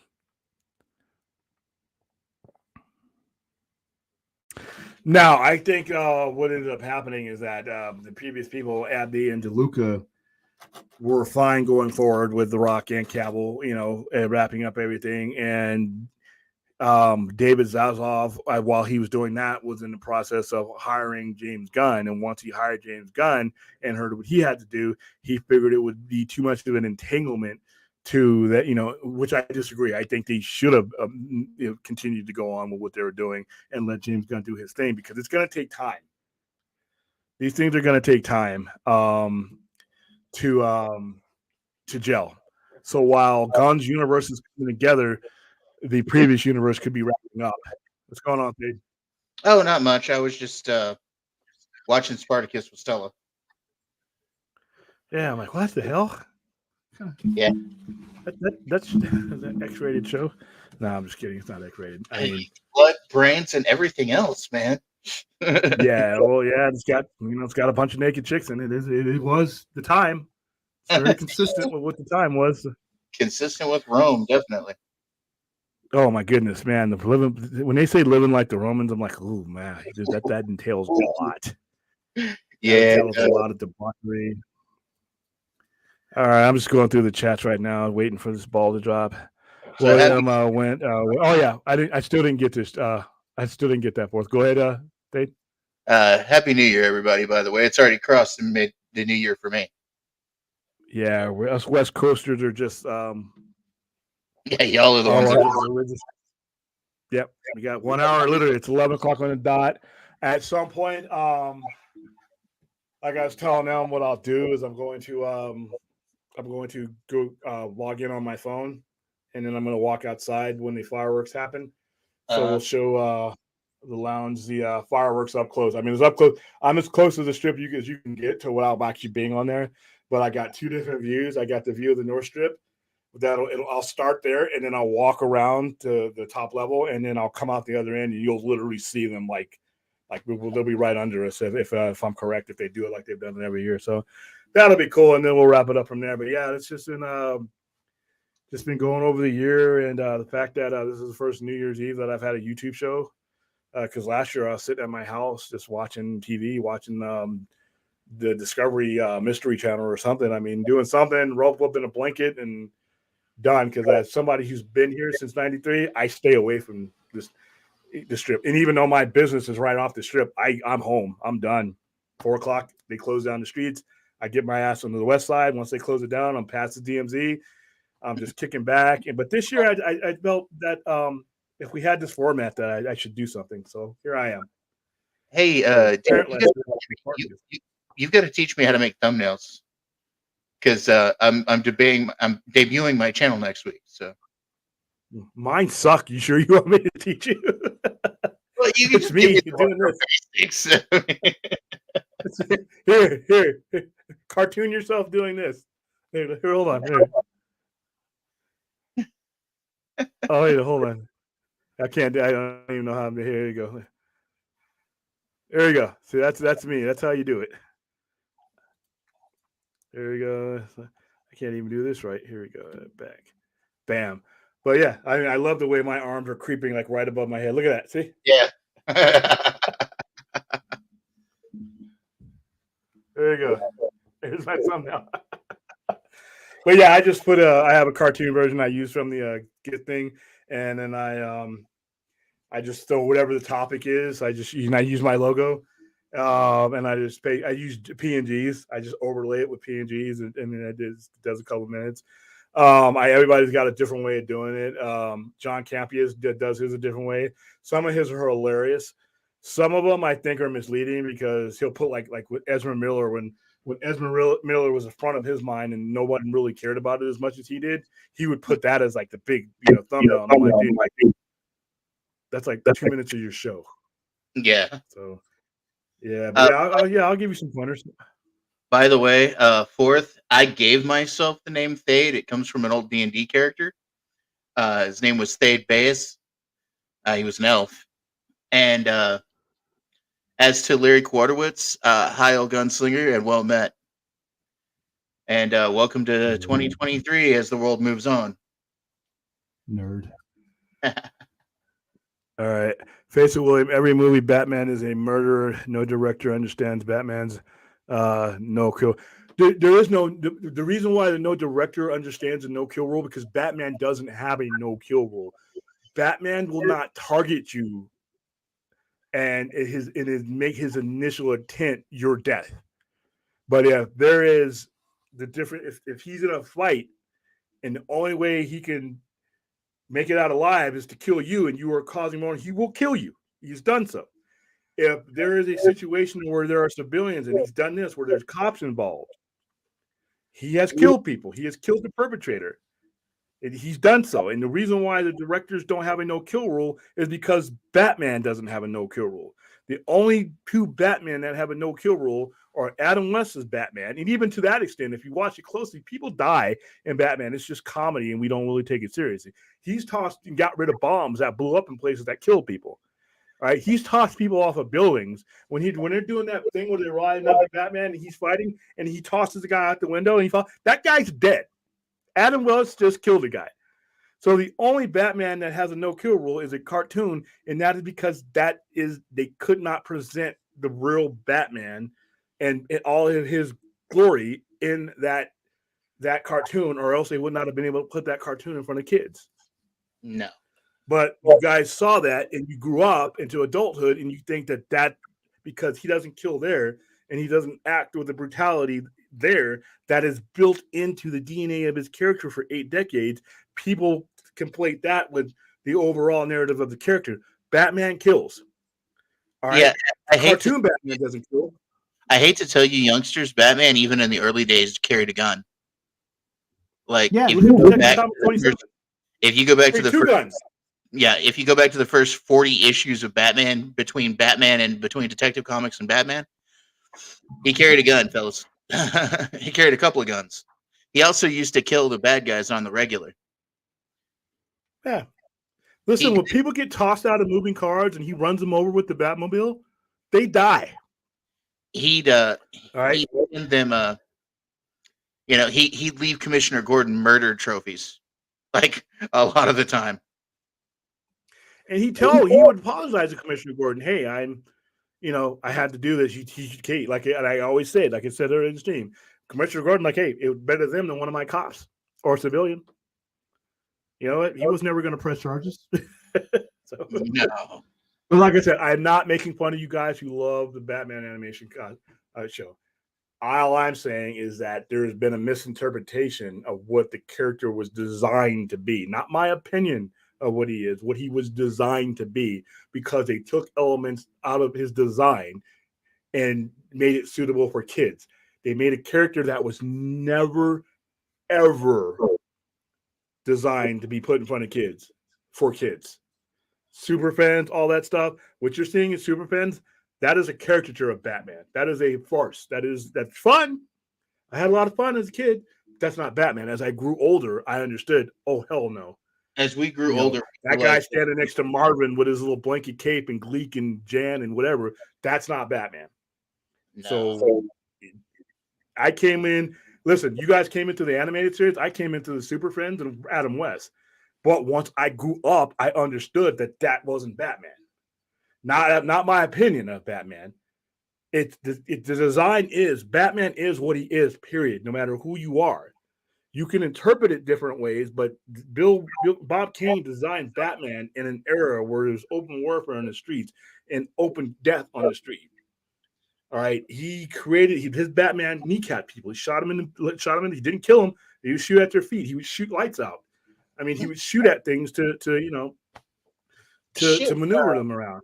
Affleck Batman was fucking branding people. I mean, come on. Yeah, and he carried a shotgun. That's Batman. Like I said, it's almost like if you were going to do Nightmare on Elm Street, or you were going to do, a Rob Zombie, do House of a Thousand Corpses, and you were going to make it PG rated. Just don't do it. That's what I feel about when people make things suitable for children that were never designed to be sat in front of a children.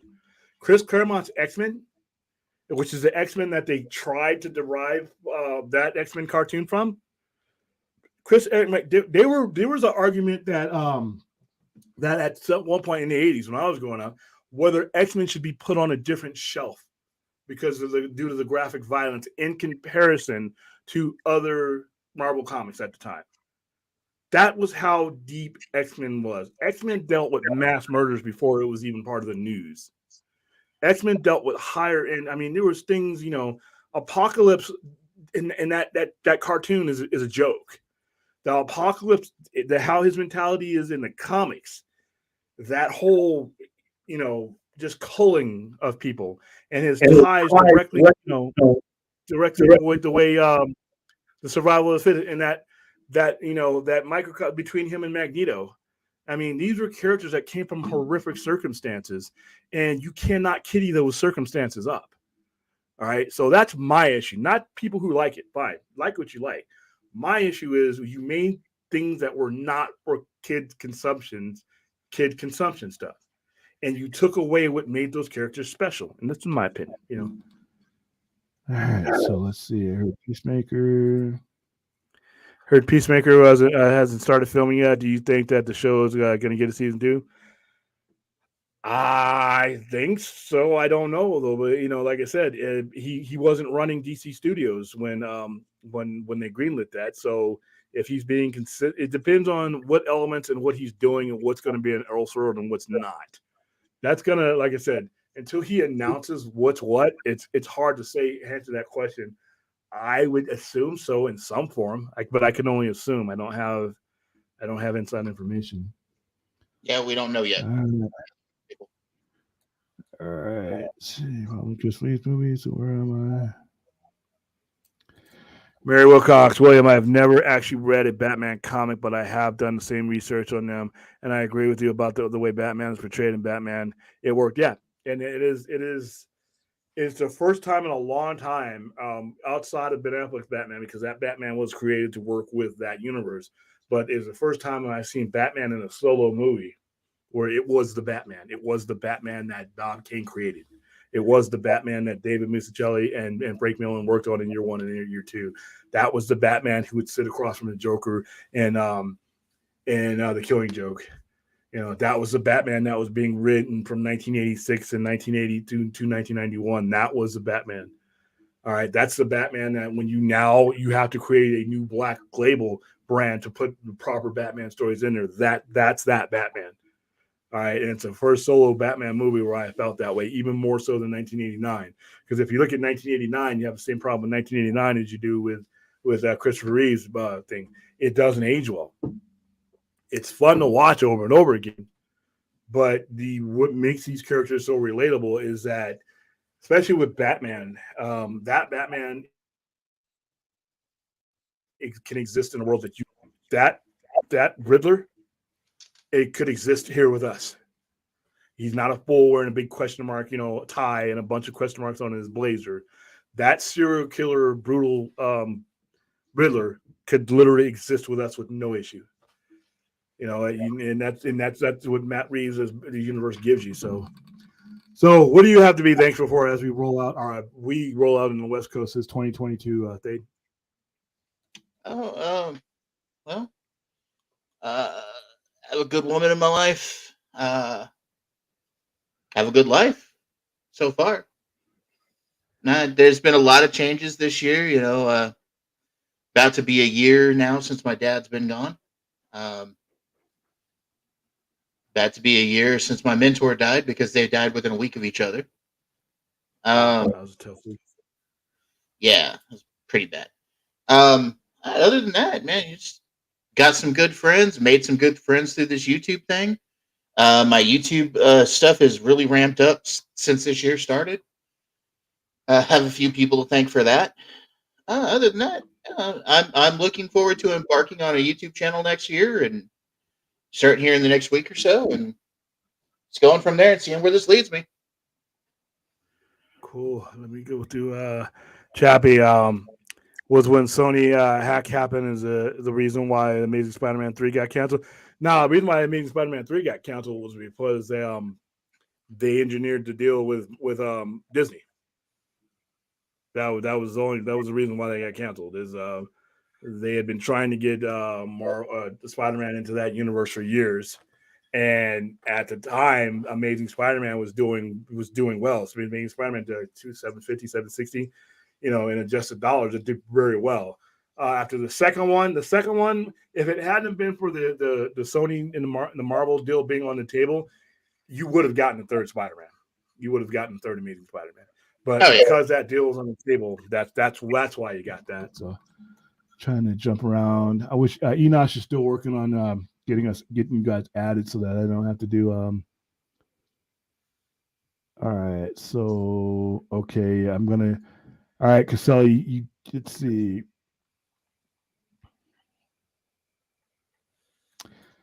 You really shouldn't get mad if somebody trashes Tobey Maguire. It doesn't matter what anybody else thinks. I mean, his movies came out and they made a lot of money. Spider-Man 2 is one of the great sequels of all time, period. It is my second favorite Spider-Man movie overall. Oh, yeah. Spider-Man 2 is one of the great sequels of all time. And Tobey Maguire Spider-Man, along with the Fox X-Men, broke the ground for the type of movies. We don't have the type of movies we have now without the original X-Men franchise and without Tobey Maguire Spider-Man. You think people have disrespect for Tobey Maguire? Be sitting in that theater that I was sitting through when that portal opens up and he walks through. There's grown-ass men with tears in their eyes. So you are not alone in your love for Tobey Maguire, Caselli. And like I said, don't let anybody. What people think about your favorite characters doesn't matter. Those characters belong to you. Well, to an extent. To an extent, they also still somewhat belong to the creators. They belong to the creators, but if he loves them, there's nothing I can say that can take away that. You're still echoing. You can get that fixed? Damn it. Dude, you never got with me so we could work on it together. Yeah, that's true. It has to be. I'm thinking it's. So you have what kind of camera you got? Oh well, the camera's off right now. It's unplugged even. Okay, so it's not giving you feed through that. So that eliminates that. So there's got to be some other source that's speaking back to you. It's something with my soundboard. I just don't have my soundboard set right. You might until it gets out. You might want to. I wonder if you unplug it and just go directly in instead of mixing, because there's something that's feeding. I didn't realize you had a soundboard. That would be it. But yeah, it's just weird. Because I don't even know how to operate a soundboard. So you're ahead of me. My microphone is the cable, the aux cable is too big for what's on my computer, so it has to run through. So we're just gonna have a little echo until we get it figured out. It's probably an adapter issue. So let's see, 2005. 2005 Fantastic Four movie. I actually liked it. I didn't for what it was. I actually thought that movie was kind of cool, but once you started rolling out all these other movies, it just didn't line up well. It doesn't. Once you started rolling out with Iron Man and Thor and everything else, that Fantastic Four movie looked cheesier than hell. You know, if they would have never started the MCU, it wouldn't have been a problem. But yeah, it just doesn't hold up with the movies that, especially that second one. That second one with that cloud monster Galactus, that was awful. Oh, don't pick on Cloud Lactus. Yeah, that was so disappointing.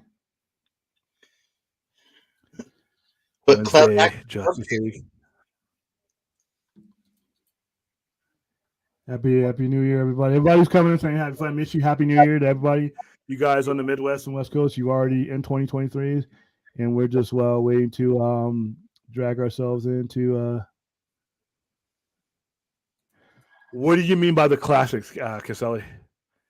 The classics is going to be different from like for me. The classics would be like the 80s. He was upset.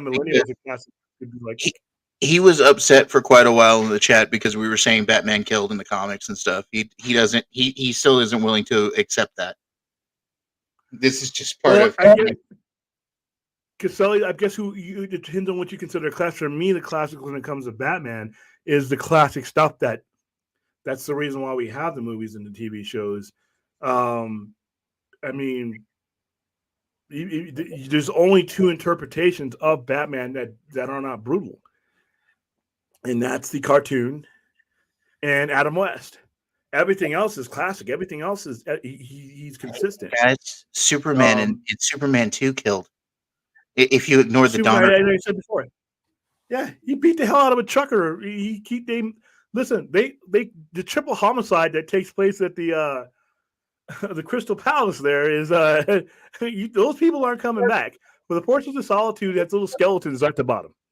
Did you see Zod come back up and say, "Oh darn, dude, you got me. Take me in"? No. Did you see Ursa come back up and say, "Wow, dude, I'm glad I landed on something soft down there"? And the bonehead, he just ran in. You didn't see him coming back to you. They all lived happily ever after. And then he goes back to the truck stop in superhuman form and punches a mortal man. Let me just say, okay, all putting suspending your disbelief aside, guys. If you had powers like that, you can't say you'd have a no-kill rule. Sorry. It's not possible. Absolute power corrupts absolutely. That's all I'm saying. All right. Hey, Andrew, I keep saying Andrew. I don't know if Andrew Casale and Jay Casale are the same people, but hey, in any event, dude, we don't need to be doing all caps. We're talking about fictional characters that don't exist. Casale, look, do me a favor, buddy. Do me a favor, buddy. Calm down just a little bit. You got your heart going. You need to calm down. I'll give you a buffalo nickel. You calm down, all right? Big old wooden buffalo nickel if you calm down, brother. Yeah, there's no need for all caps. No need for all caps. Do I want Batman to be the Punisher? No. Okay, two different circumstances. The Punisher, he means to kill. That is his mission. His stated mission is to take dangerous criminals and people who have escaped the arm of the law permanently off the playing field. That is his mission. Not to apprehend, not to protect anyone, the public, not to question, interrogate. No, the Punisher, Frank Castle, from moment one, day one, he's a killer. That's what he does. That is his mission. With Batman, Batman's first priority is not to kill you. Batman would much rather take you in, interrogate you. He wants to get you. He wants to stop you as a threat. If you're a criminal, he's trying to stop the threat, and he does this primarily by de-escalation. He uses all of his skill and all of his ability and all of his gadgets to overwhelm dangerous people to the point where he does not have to kill them. However, there are circumstances where those enemies are just as savvy, or they present a danger to the public, even if they don't present a danger to him.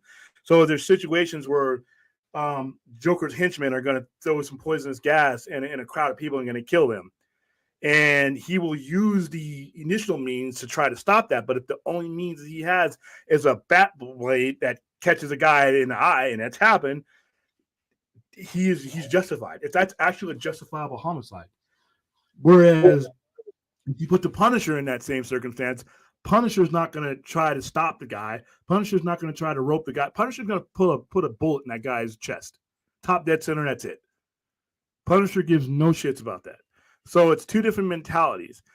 There are, just like a cop, a police officer, a good police officer would rather never have to draw his gun and fire.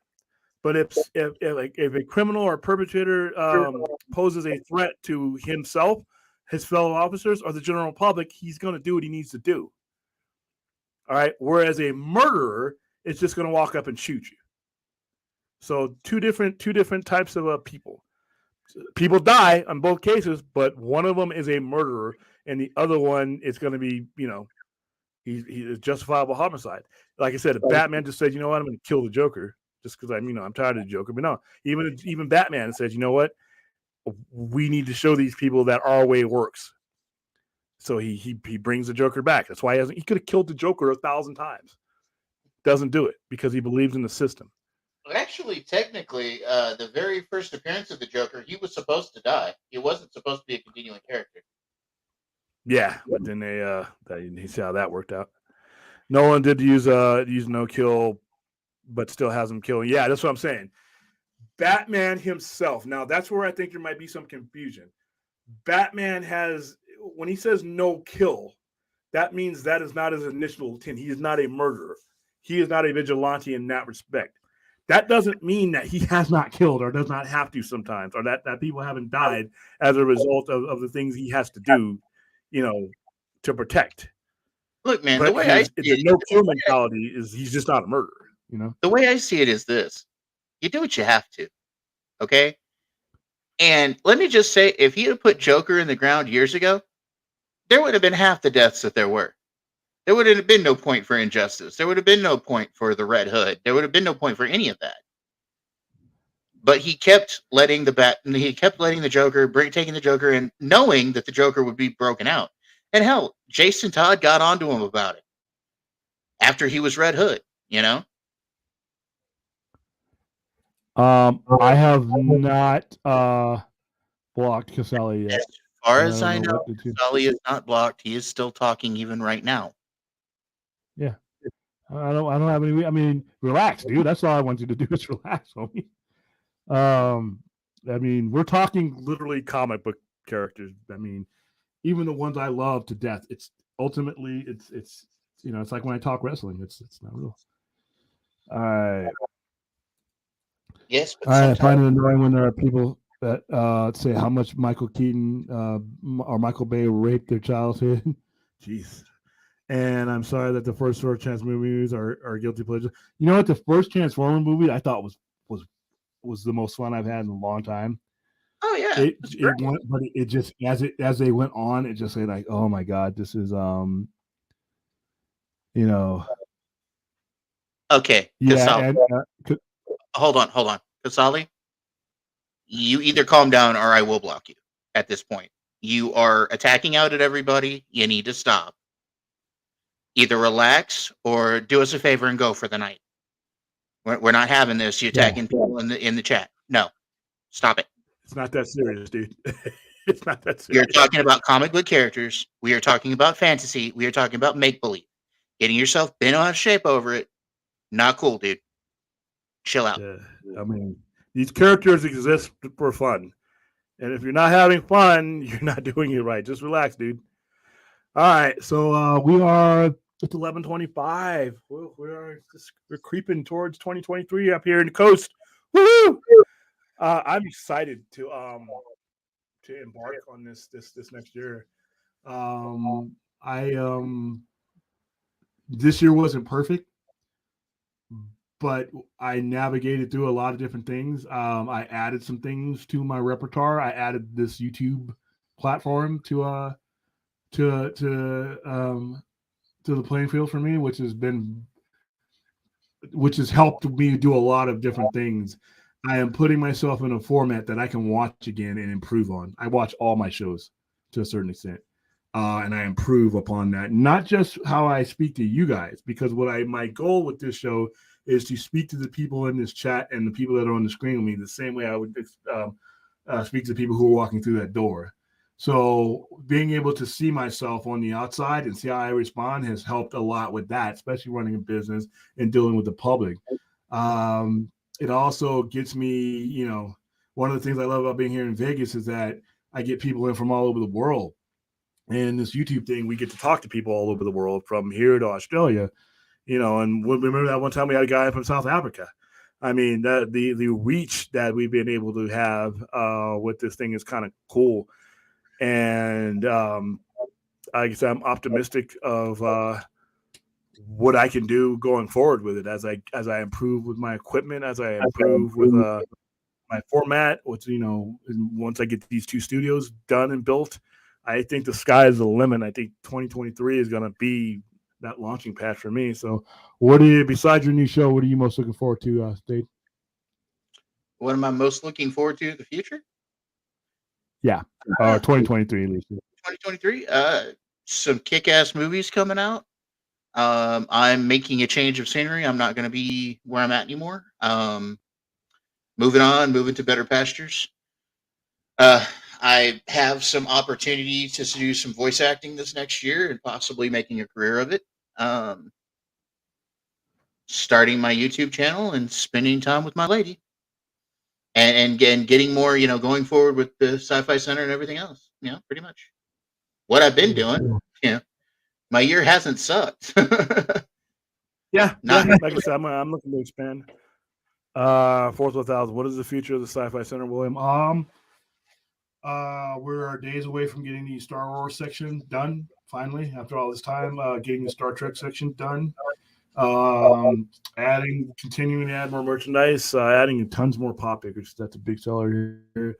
Adding much more diverse merchandise. Just making sure that I have things that set me apart from all the other stores that are like-minded like me, because we all have the same stuff to a certain extent, but it's the stuff that you add on to and the things that you do around you that make the choice different from that person picking that guy or the next guy. I have a lot of live action stuff going on. In 2 weeks, we're going to be doing our second Project Ripper, which I'll advertise at the end here. It is where we stage all 5 murders of the Ripper in our plaza that I'm housed in here, and we invite in the public to figure out who it is, so we hand out prizes. I'm going to do that with Blade Runner as well at some point before the end of the year. Doing our Rocky Horror Picture Show, doing that more often. I got drive-in scheduled for when the weather gets better.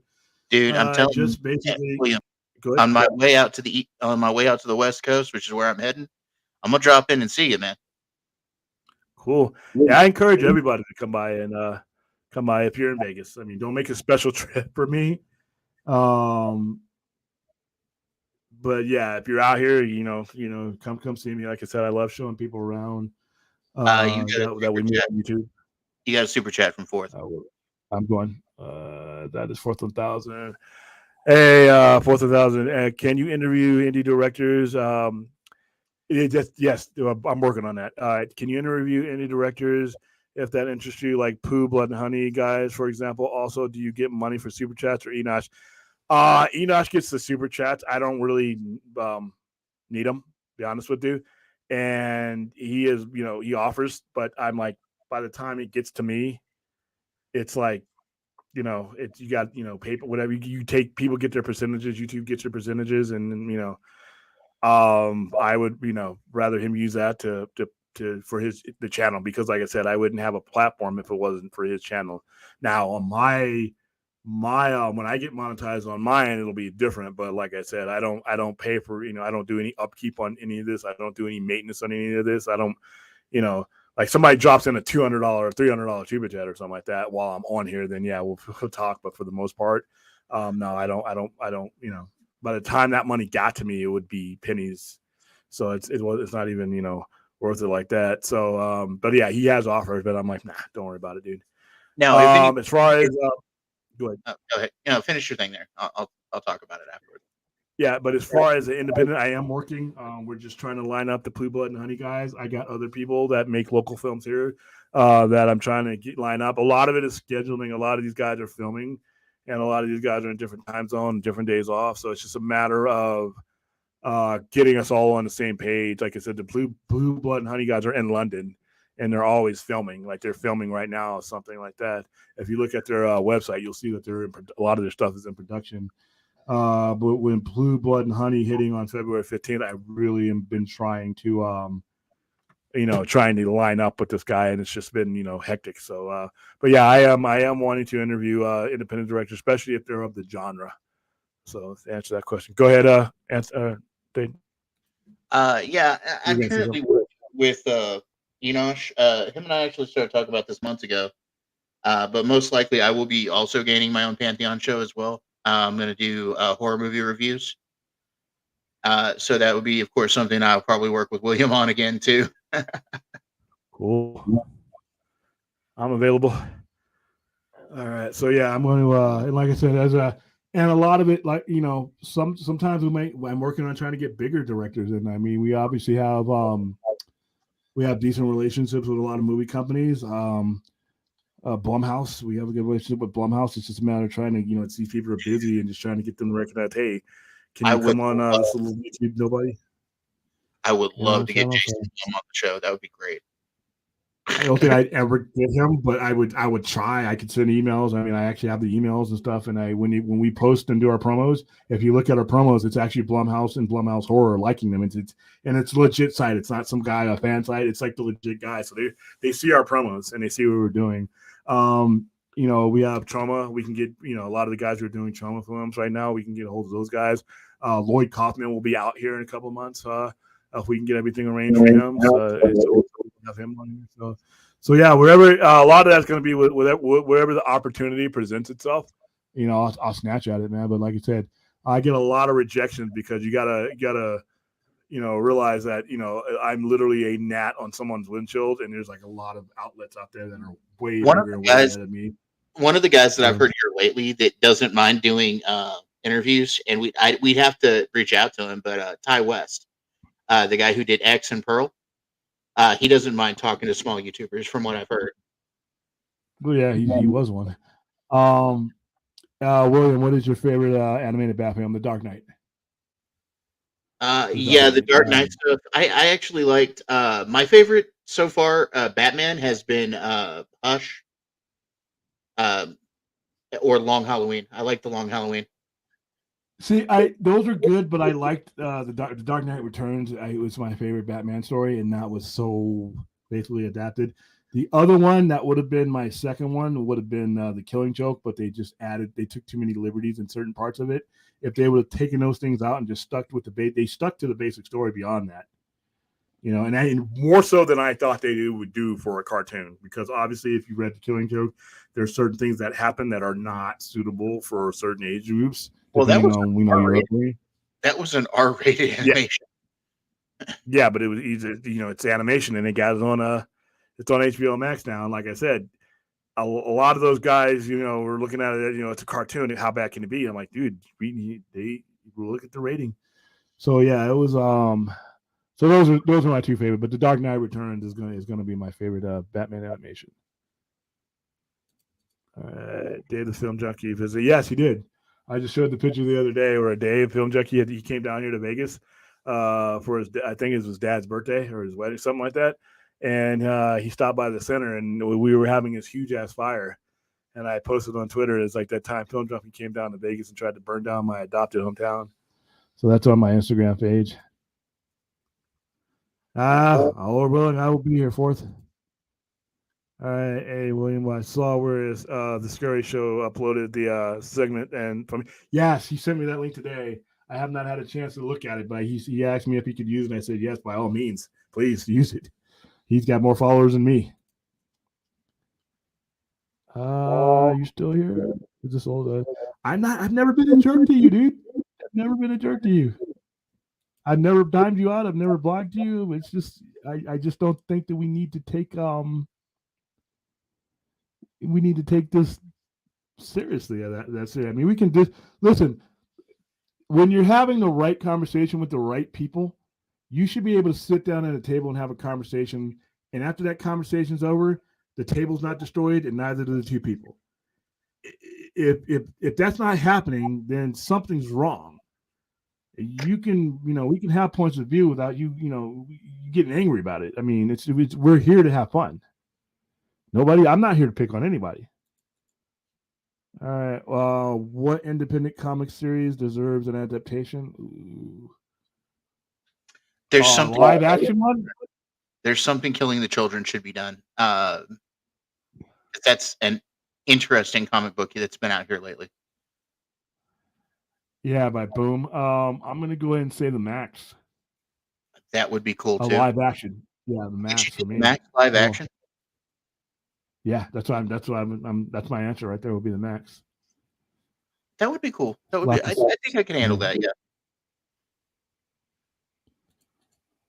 All right. Don't worry about it, William. He's just. I'm not. I'm just. Andrew, sit back and ask yourself, if you're not having fun, why? Just come on, man. I keep calling you Andrew. I think it's Andrew Casella. Yeah, I know you've changed it to Jay, but Casella. Look, I'm pretty sure it's you. All right, Chappie. I find it annoying hearing people say that Michael. Oh, I did that already. Hold on. All right, did I catch up? Will you watch Avatar 2? It makes $3 billion at the box office. No, I have not seen it yet. Sorry. I know I'm the only person left on earth that hasn't seen it. And I'm probably William. I haven't seen it either, and I'm probably not going to. It's just not my cup of tea, guys. It's beautiful. I'll get that. It's pretty. It's just not my story, guys. Yeah. All right, guys. We are at 11:38 Pacific time. So at around 11:50, I'm going to like I said, we're going to 22 minutes to go, everybody. 22 minutes to go. Yeah. So let me plug in this phone so that it doesn't die while I'm out there. That would suck for me to get out there in the cold and aim it and then realize I'm not even on the air. All right. Woo! And I'm hungry. Getting food tonight is going to be hell. Oh, yeah, I'm sure. It's New Year's Eve. But I'll find something. I'm going to have to resort to Denny's or IHOP, which is like, dude, the last thing I want to do. IHOP is amazing. Some IHOPs are. Not all IHOPs are the same. Dude, I used to go and do live action role playing for Vampire the Masquerade, and always like we would end at like 2 or 3 in the morning, and always we would retire to the IHOP. So a bunch of us in freaking goth and vampire gear would show up at the IHOP, and it was always the same IHOP. Yeah. We did that for like 10 years. Super chats. Daniel Martin, will you do Q&As with the directors at the side? Yes, definitely. Oh yeah, I just have to get a hold of them. Once I get one, I'll definitely, like I said, right now I'm working on Blue Blood and Honey and Guys Jagged Edge. I know you have watched the shows sometimes because I sent you links and stuff to let you know that we're legit. So and I've been going back and forth on them, just trying to get them nailed down. Right now, it's a busy time for them because they're wrapping up one movie and literally about to go into promo for this movie, which is only going to be released to the general public for one day on February 15th, by the way. But I am promoting that movie as well as Cocaine Bear. So it's a good year to be a bear, I guess. A good year to be a homicidal bear or one on cocaine. Cocaine Bear. That is so ridiculous, dude. I didn't know they stuffed that bear and put him in a museum. That's so disrespectful. That poor bear. He just wanted a nose. He just wanted a nose too. Peter's gonna. Peter, you should protest this film, dude. Hey, did you hear that Waffle House down here? Dude, like this huge brawl started in a Waffle House down here in Texas, like earlier this week. Wasn't that on video? Didn't somebody catch that on video? Yeah, it all got caught on video. Yeah, I think I heard about that. All right, so yeah, we are going to. Let me see if I can do this while I'm on air. Let me see if I can do this without messing this up. Hold on, because I'm going to try this because I don't want to shut down this screen, but I want to do my cell phone screen. So go ahead and talk and distract people while I'm doing this. So, questions, salutations, anything of interest, taking requests from the chat. How's everybody enjoying their New Year's? How'd everybody enjoy Christmas? How was Christmas for everybody? Like I said, questions, answers, salutations, hellos, anything from the chat.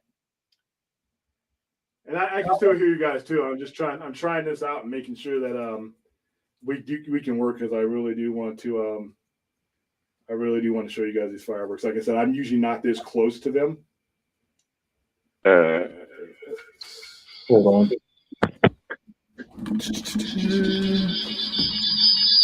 Oh, hold on, I'm going to mute myself. Let's see.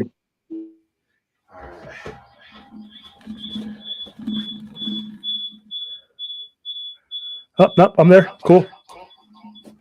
All right. So, Dave, what crossover would I make as a movie? Dude, I would really, really love a really good DC versus Marvel movie. I would actually love to see the Amalgam comics done as a movie. Those would be fun. The Amalgam comics was a thing back in the 90s. It was where they crossed DC and Marvel characters.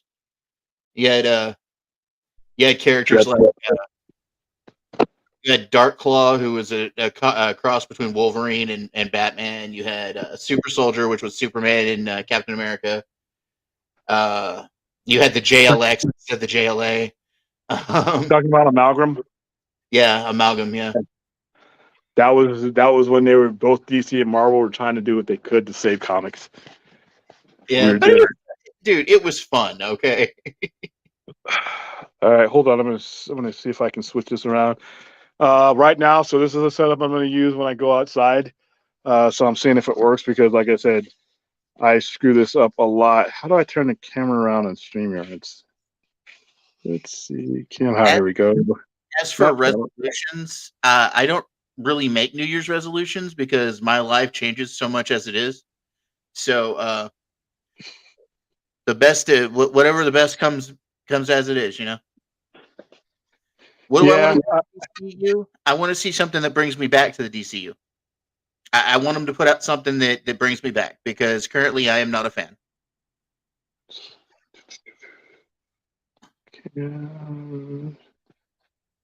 And they eliminated the StreamYard's function that makes this so much easier. Yeah.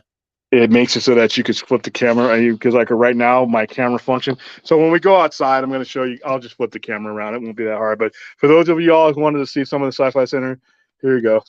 Here's my one of my pop figure walls. Ooh, pops. Yep. Hey, Larry, you did hear about the Warhammer 40K thing that Henry Cavill's doing now, right? Yeah, he's a huge Warhammer 40K and Games Workshop fan. And he's finally getting to executive produce and do what he wants over there in their partnership with Amazon. So they're working on that. We should have some information on that by May, by the way. Camera. Let's see. Here we go. Mirror my camera. No, don't want to do that. Camera facing back. Here we go. Both of them. Here we go. Okay. Can you hear me? Yeah. Funko Pops. All right. Yeah, so we're going on the Funko Pops. I should have probably widened the screen, but you guys can see it. So here's some of my. I got a question. Do you have any of the Hellraiser Funkos? No. Damn, I want all four of them. Here's one of my favorite one that I love just getting in. I mean, I've got four of them. Yep. It's the Batman Who Laughs. And you know how I feel about Blade Runner. So here's all the Blade Runner 2049 Pops. Yeah. Hey, William. Can you still get a hold of those Cenobite ones, the Hellraiser ones? They're super expensive now. No. Oh, are they? Yeah. I'll have to look at it on my own then. So picture Merman. Here's Aquaman from 80 years ago. It's Fish Dude. Not Aquaman. Submariner. Sorry. Submariner from Wakanda Forever. Yeah. Milk Aquaman, and then standard Aquaman riding a parademon. Namor. Well, Batman and his Batmobile. Batmobile being the coolest the coolest thing on Batman. I mean, I replay that scene so many times. Here's Galactus, and then there's one classic comic book scroll, Super Scroll, and then there's a standard scroll. If you're artistic, you want to paint your own Yoda, Baby Yoda. There you go. I'd fuck this up, so I don't do it. Classic Wonder Woman. Let's see what else. Oh, Freddie Mercury. Oh, Freddie Mercury, cool. Long live the Queen. What's the weirdest pop you've got on your shelf? I don't know. I got Miss Minutes. I don't know. Weird. They're all weird. I mean,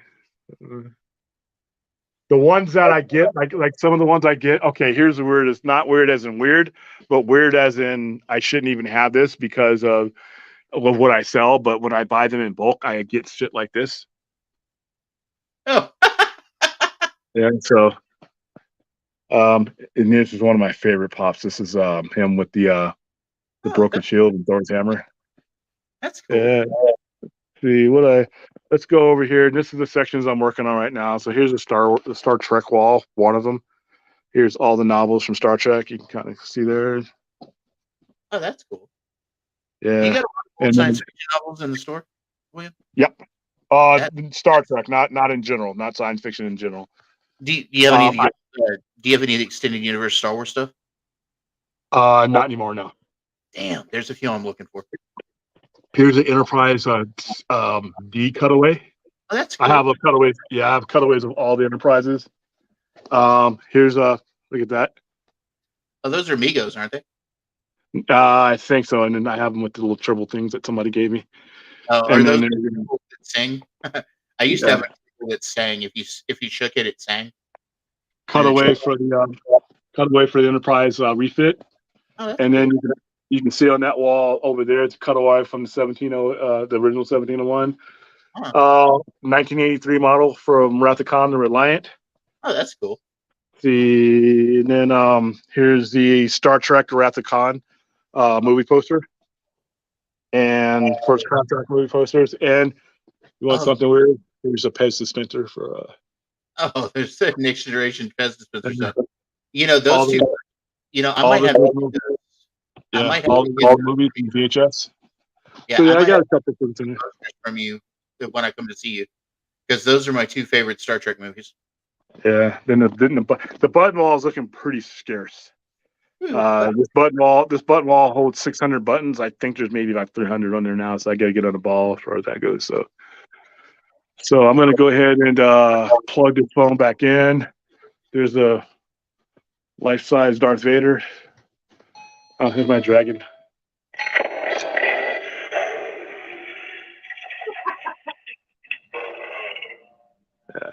Yeah, car from the future. And all kinds of crazy stuff in here. There's my picture with Stanley. Right there, you can't see that right there. And then there's a dolls that we sell. We get violins and sell them in coffins. Oh, that's cool. Yeah. Ooh, so there's a Plague Doctor mask. I like that. Oh yeah, Plague Doctor mask with the skull. I got a couple of those. That's cool. What else I got here? Oh, you want a Yoda mug? And then Mandalorian. Yoda, you see Yoda. Yeah, this magazine is older than me. This is a 1973 Creepy. And you got an Eerie down there, Vampirilla. Oh, dude. Yeah, these are all 40 years old. Most of these are 40 years old, 1980s. Yeah, I'm redoing this section. Is going to be an anime section right here. So I'm just taking a step down. So this whole wall is going away. This is going to be all anime section. So and then I sell the classic $5 posters from the public. And then I got some of those that are even bigger. You want a heavy duty. If you got a heavy duty nerd, this right here is like pretty big. Yeah, it's not Nosferatu. It's the same picture, but it's hard. Right around No Way Home. Oh, dude. Baby Yoda. Dude, these are the Blade Runner concept covers. I'm going to have to watch how much money I bring to your shop. Otherwise, I'm going to decorate a house. This is making a black label section right here. These are going to be painted black. I was actually supposed to do this today because black label is its own section. Yeah. And then this is the Spider-Man section. I got to paint it red and white. So last couple of weeks, I've been building building partitions and walls and stuff, and a lot of stuff is in disarray. And I've been using the holidays to there's a Hulk mask. And this section this section right here, as you can kind of see, the seen on TV section. It's a mess right now, but what'll happen is all these things over here are things that are having to do with movies or connected to movies, because most of the people that come into the center are tourists that have never picked up a comic book. So, well, we want to make collectors out of them. So that's the model. So, okay, so I'm going to go ahead and go back and get out of the settings. And I'm going to go ahead and turn that down. And Hey, Vince, are you still here? Drop a comment, Vince, if you're still here.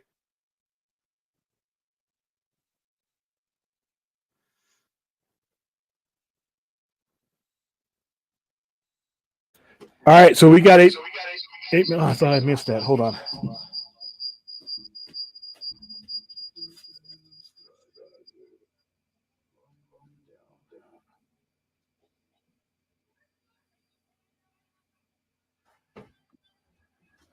All right, am I still echoing? A little bit, but not too bad. I don't hear you. So we got about 8 minutes left. Alrighty. And I'm going to go ahead and head out. Am I unmuted?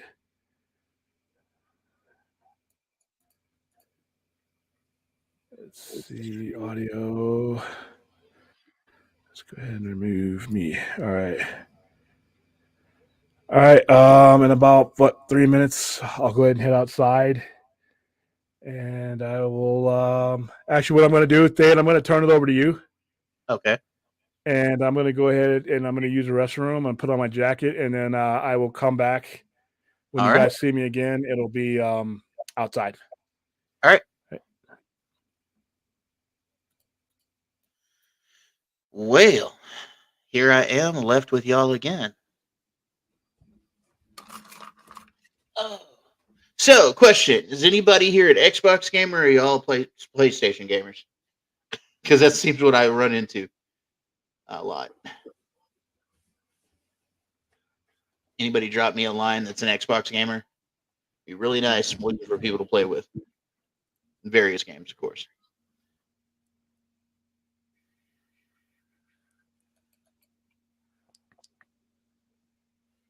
PC. I actually have some PC stuff myself too. Fourth doesn't even game, man. Come on.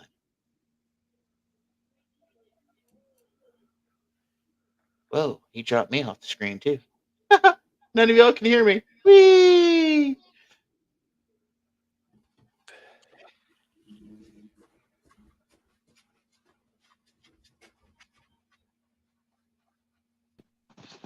Can you still hear me? Yeah, drop me.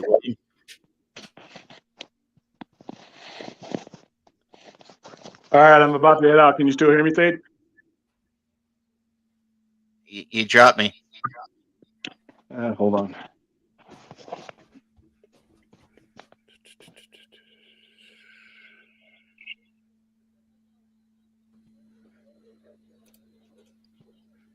There I am. I'm back again. Can you hear me? Yeah, I can hear you. All right, I'm gonna go ahead and set up, and we got about 5 minutes. All right. So there's 2 of me. Okay.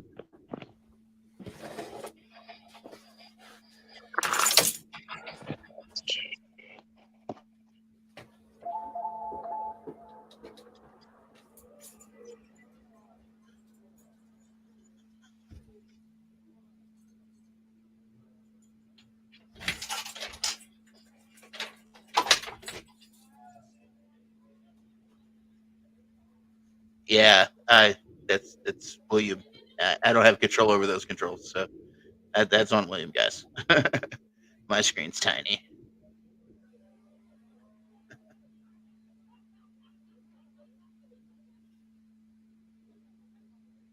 Good night, Chappie. You have a good night, man. Happy New Year to you.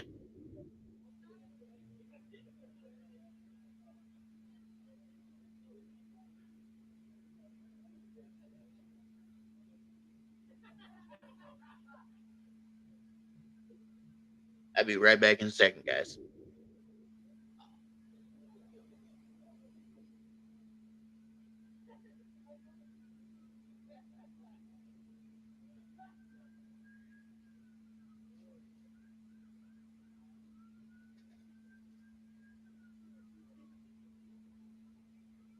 Move.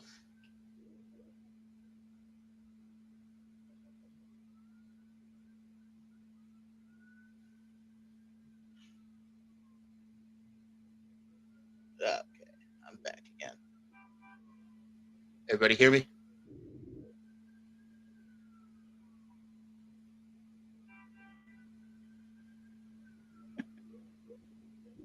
We can hear William out in the parking lot.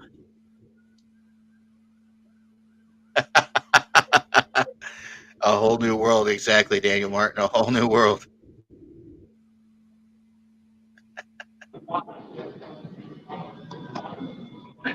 Three minutes, and it's raining. Oh, that's lovely. So how do I make?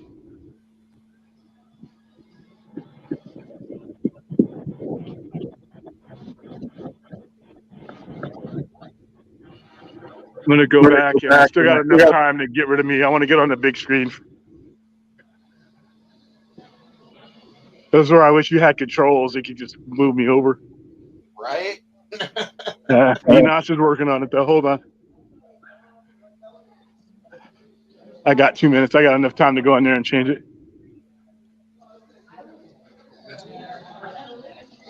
You guys are amazing. Next. Excuse me.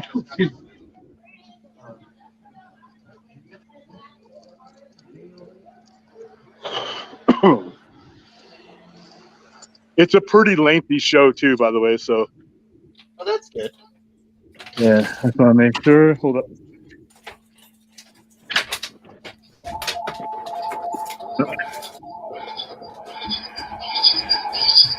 All right. Excuse me.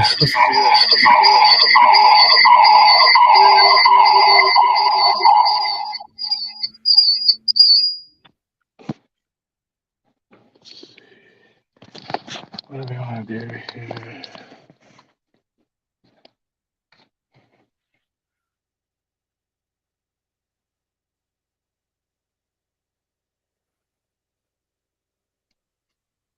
Ah, there we go.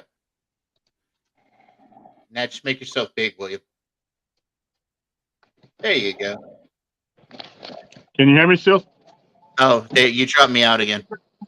Can you hear me?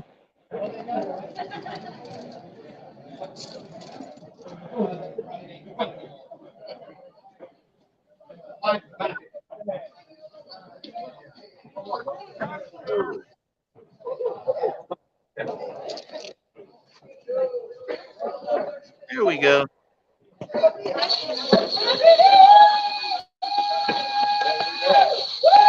Woo-hoo, yeah.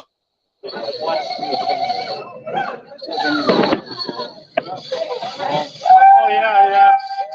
Yes, sir. Look at that. Happy New Year, everybody.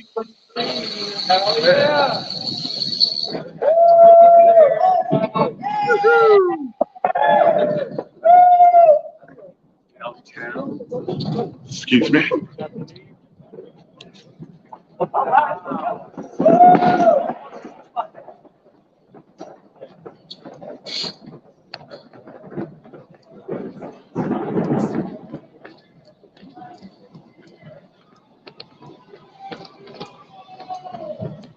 Man, it's busy over there, William.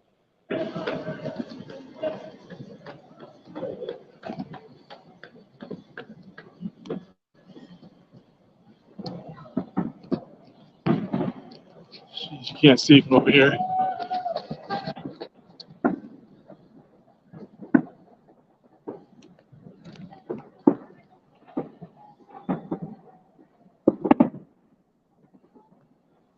You definitely hear it, though.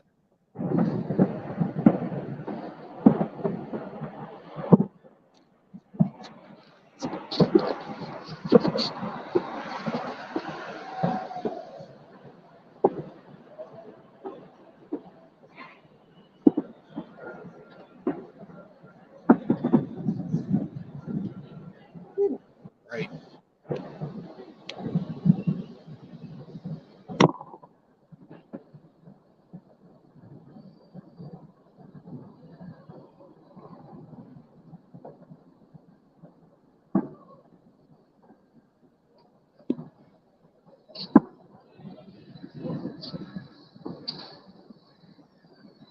Yep.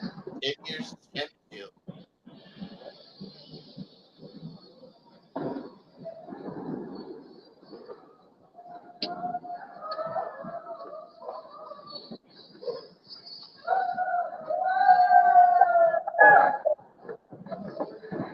Okay, sorry. I can't see anything over there. I can't see anything on the other side.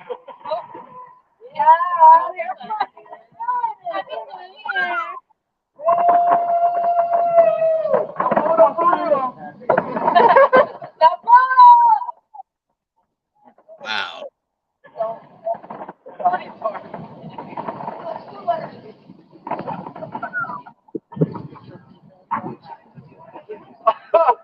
Among other things, yes.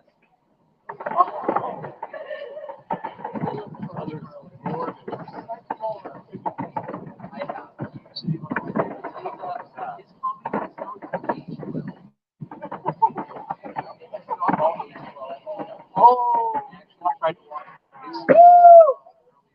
last year, I guess, but early on in the year, and I was like, oh, I used to laugh at this.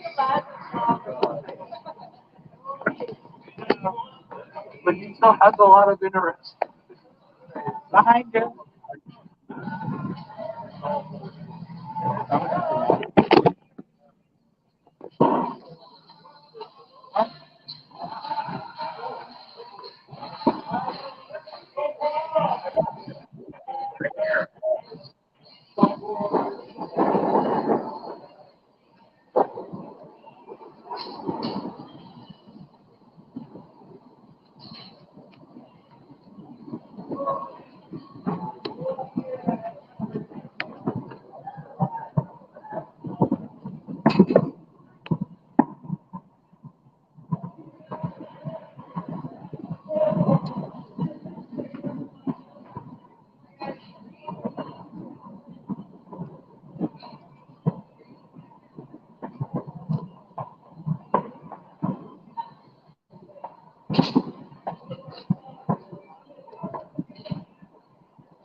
He said the booth.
better than that one.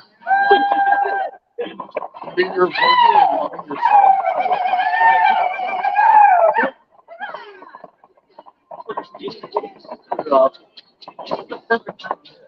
Look at that.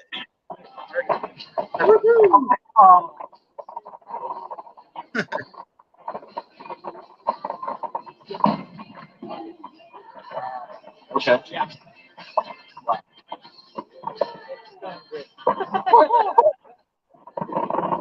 It looks like it. It looks like a sword. Yep. No more like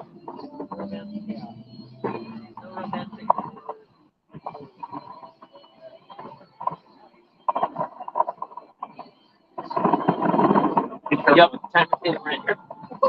Pay the rent?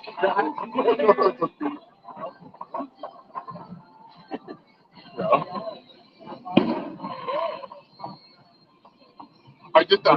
I did that involuntarily. Yeah, for like, I think I had a feeling of like 2 years out on the road in my addiction. Yeah. Sometimes off. I think I maybe got 6 months. Excuse me. They're probably Queen Mom was doing it. The mom, the queen. But she got a walk. They gave her a walk. They gave her a family walk.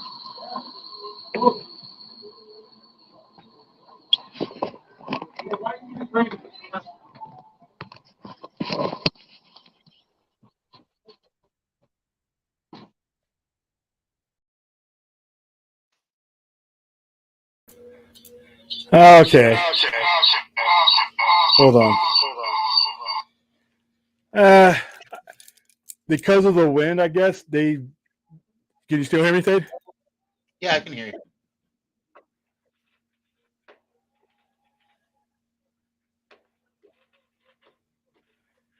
All right. Can you guys hear me? Yeah, we can hear you. Pardon me. Sorry about that, y'all.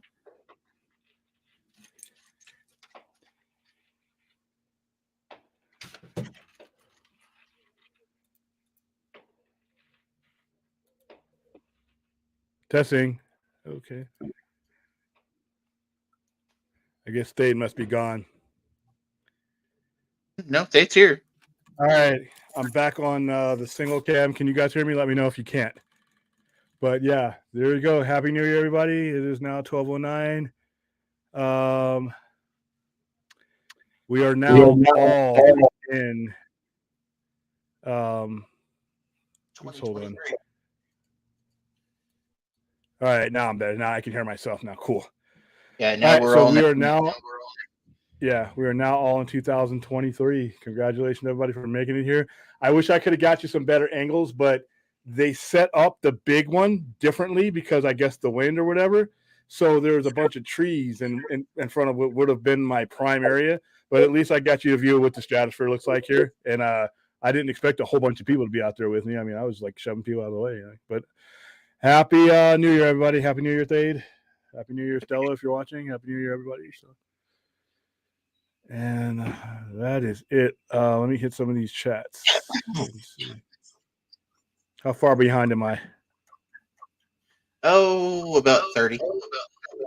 Okay. Yeah, we can hear Thade, and that's always a great thing. Yeah, like I said, I tried to get it. I thought I was at the best angle, but they usually on that when you saw me running from one side to another, the other side it's more to the right and it's higher up. But I guess because of the wind, I bet maybe they changed their trajectory because I'm usually able to stand outside of that one balcony and it's right over you. But you guys saw it. I mean, it's an 8 minute long thing that they do every year. It's always cool to have it rung in that way. They put a lot of work into it. The weather's not ice cold chilling right now. It was raining out there too. Yeah, I noticed that. It was raining out there for a little bit. So I don't know if that changed anything, but that's generally how we do it here in Vegas, man. They're still going off. And it's probably going to be partying most of the night there in Vegas. Yeah. These guys are going to get done till like 2 or 3 o'clock in the morning. So I think I'm going to go ahead and wrap it up. Do we have anything? You got anything you want to address? Not off the top of my head, man. Oh, yeah, that was when the feedback was happening. Yeah. But yeah, no problem, Daniel Martin. Like I said, I wish I could have got a better view, but there we are. We got what we got. Will the store be open on Monday? I will be here Monday. I will not be open on Monday. I will be in the area. Shoot me a message if we're in the area at the same time. I'll try to rendezvous with you. All right. William leaving the Sci-Fi Center for his first time in years later. Nah, yeah, I don't live here. It may seem like it. But yeah, that's about it. Happy New Year to everybody. And I'm going to get out of here. And you got any last words, Thade? Yeah, no. Happy New Year to everybody. Be safe wherever you're at or wherever you're headed. And we hope to see you more in the new year. Yes, indeed. And I will. I got a radio interview tomorrow. And I'll do some advertising for that. We're right now. You might see a little bit less of me because I'm in full promotion mode for Project Ripper. I'm going to show you guys some of the behind the scenes stuff of that because it's really cool. Staging 5 murders in your plaza that you own your business in is fun. If you ever get a chance to do it, do it.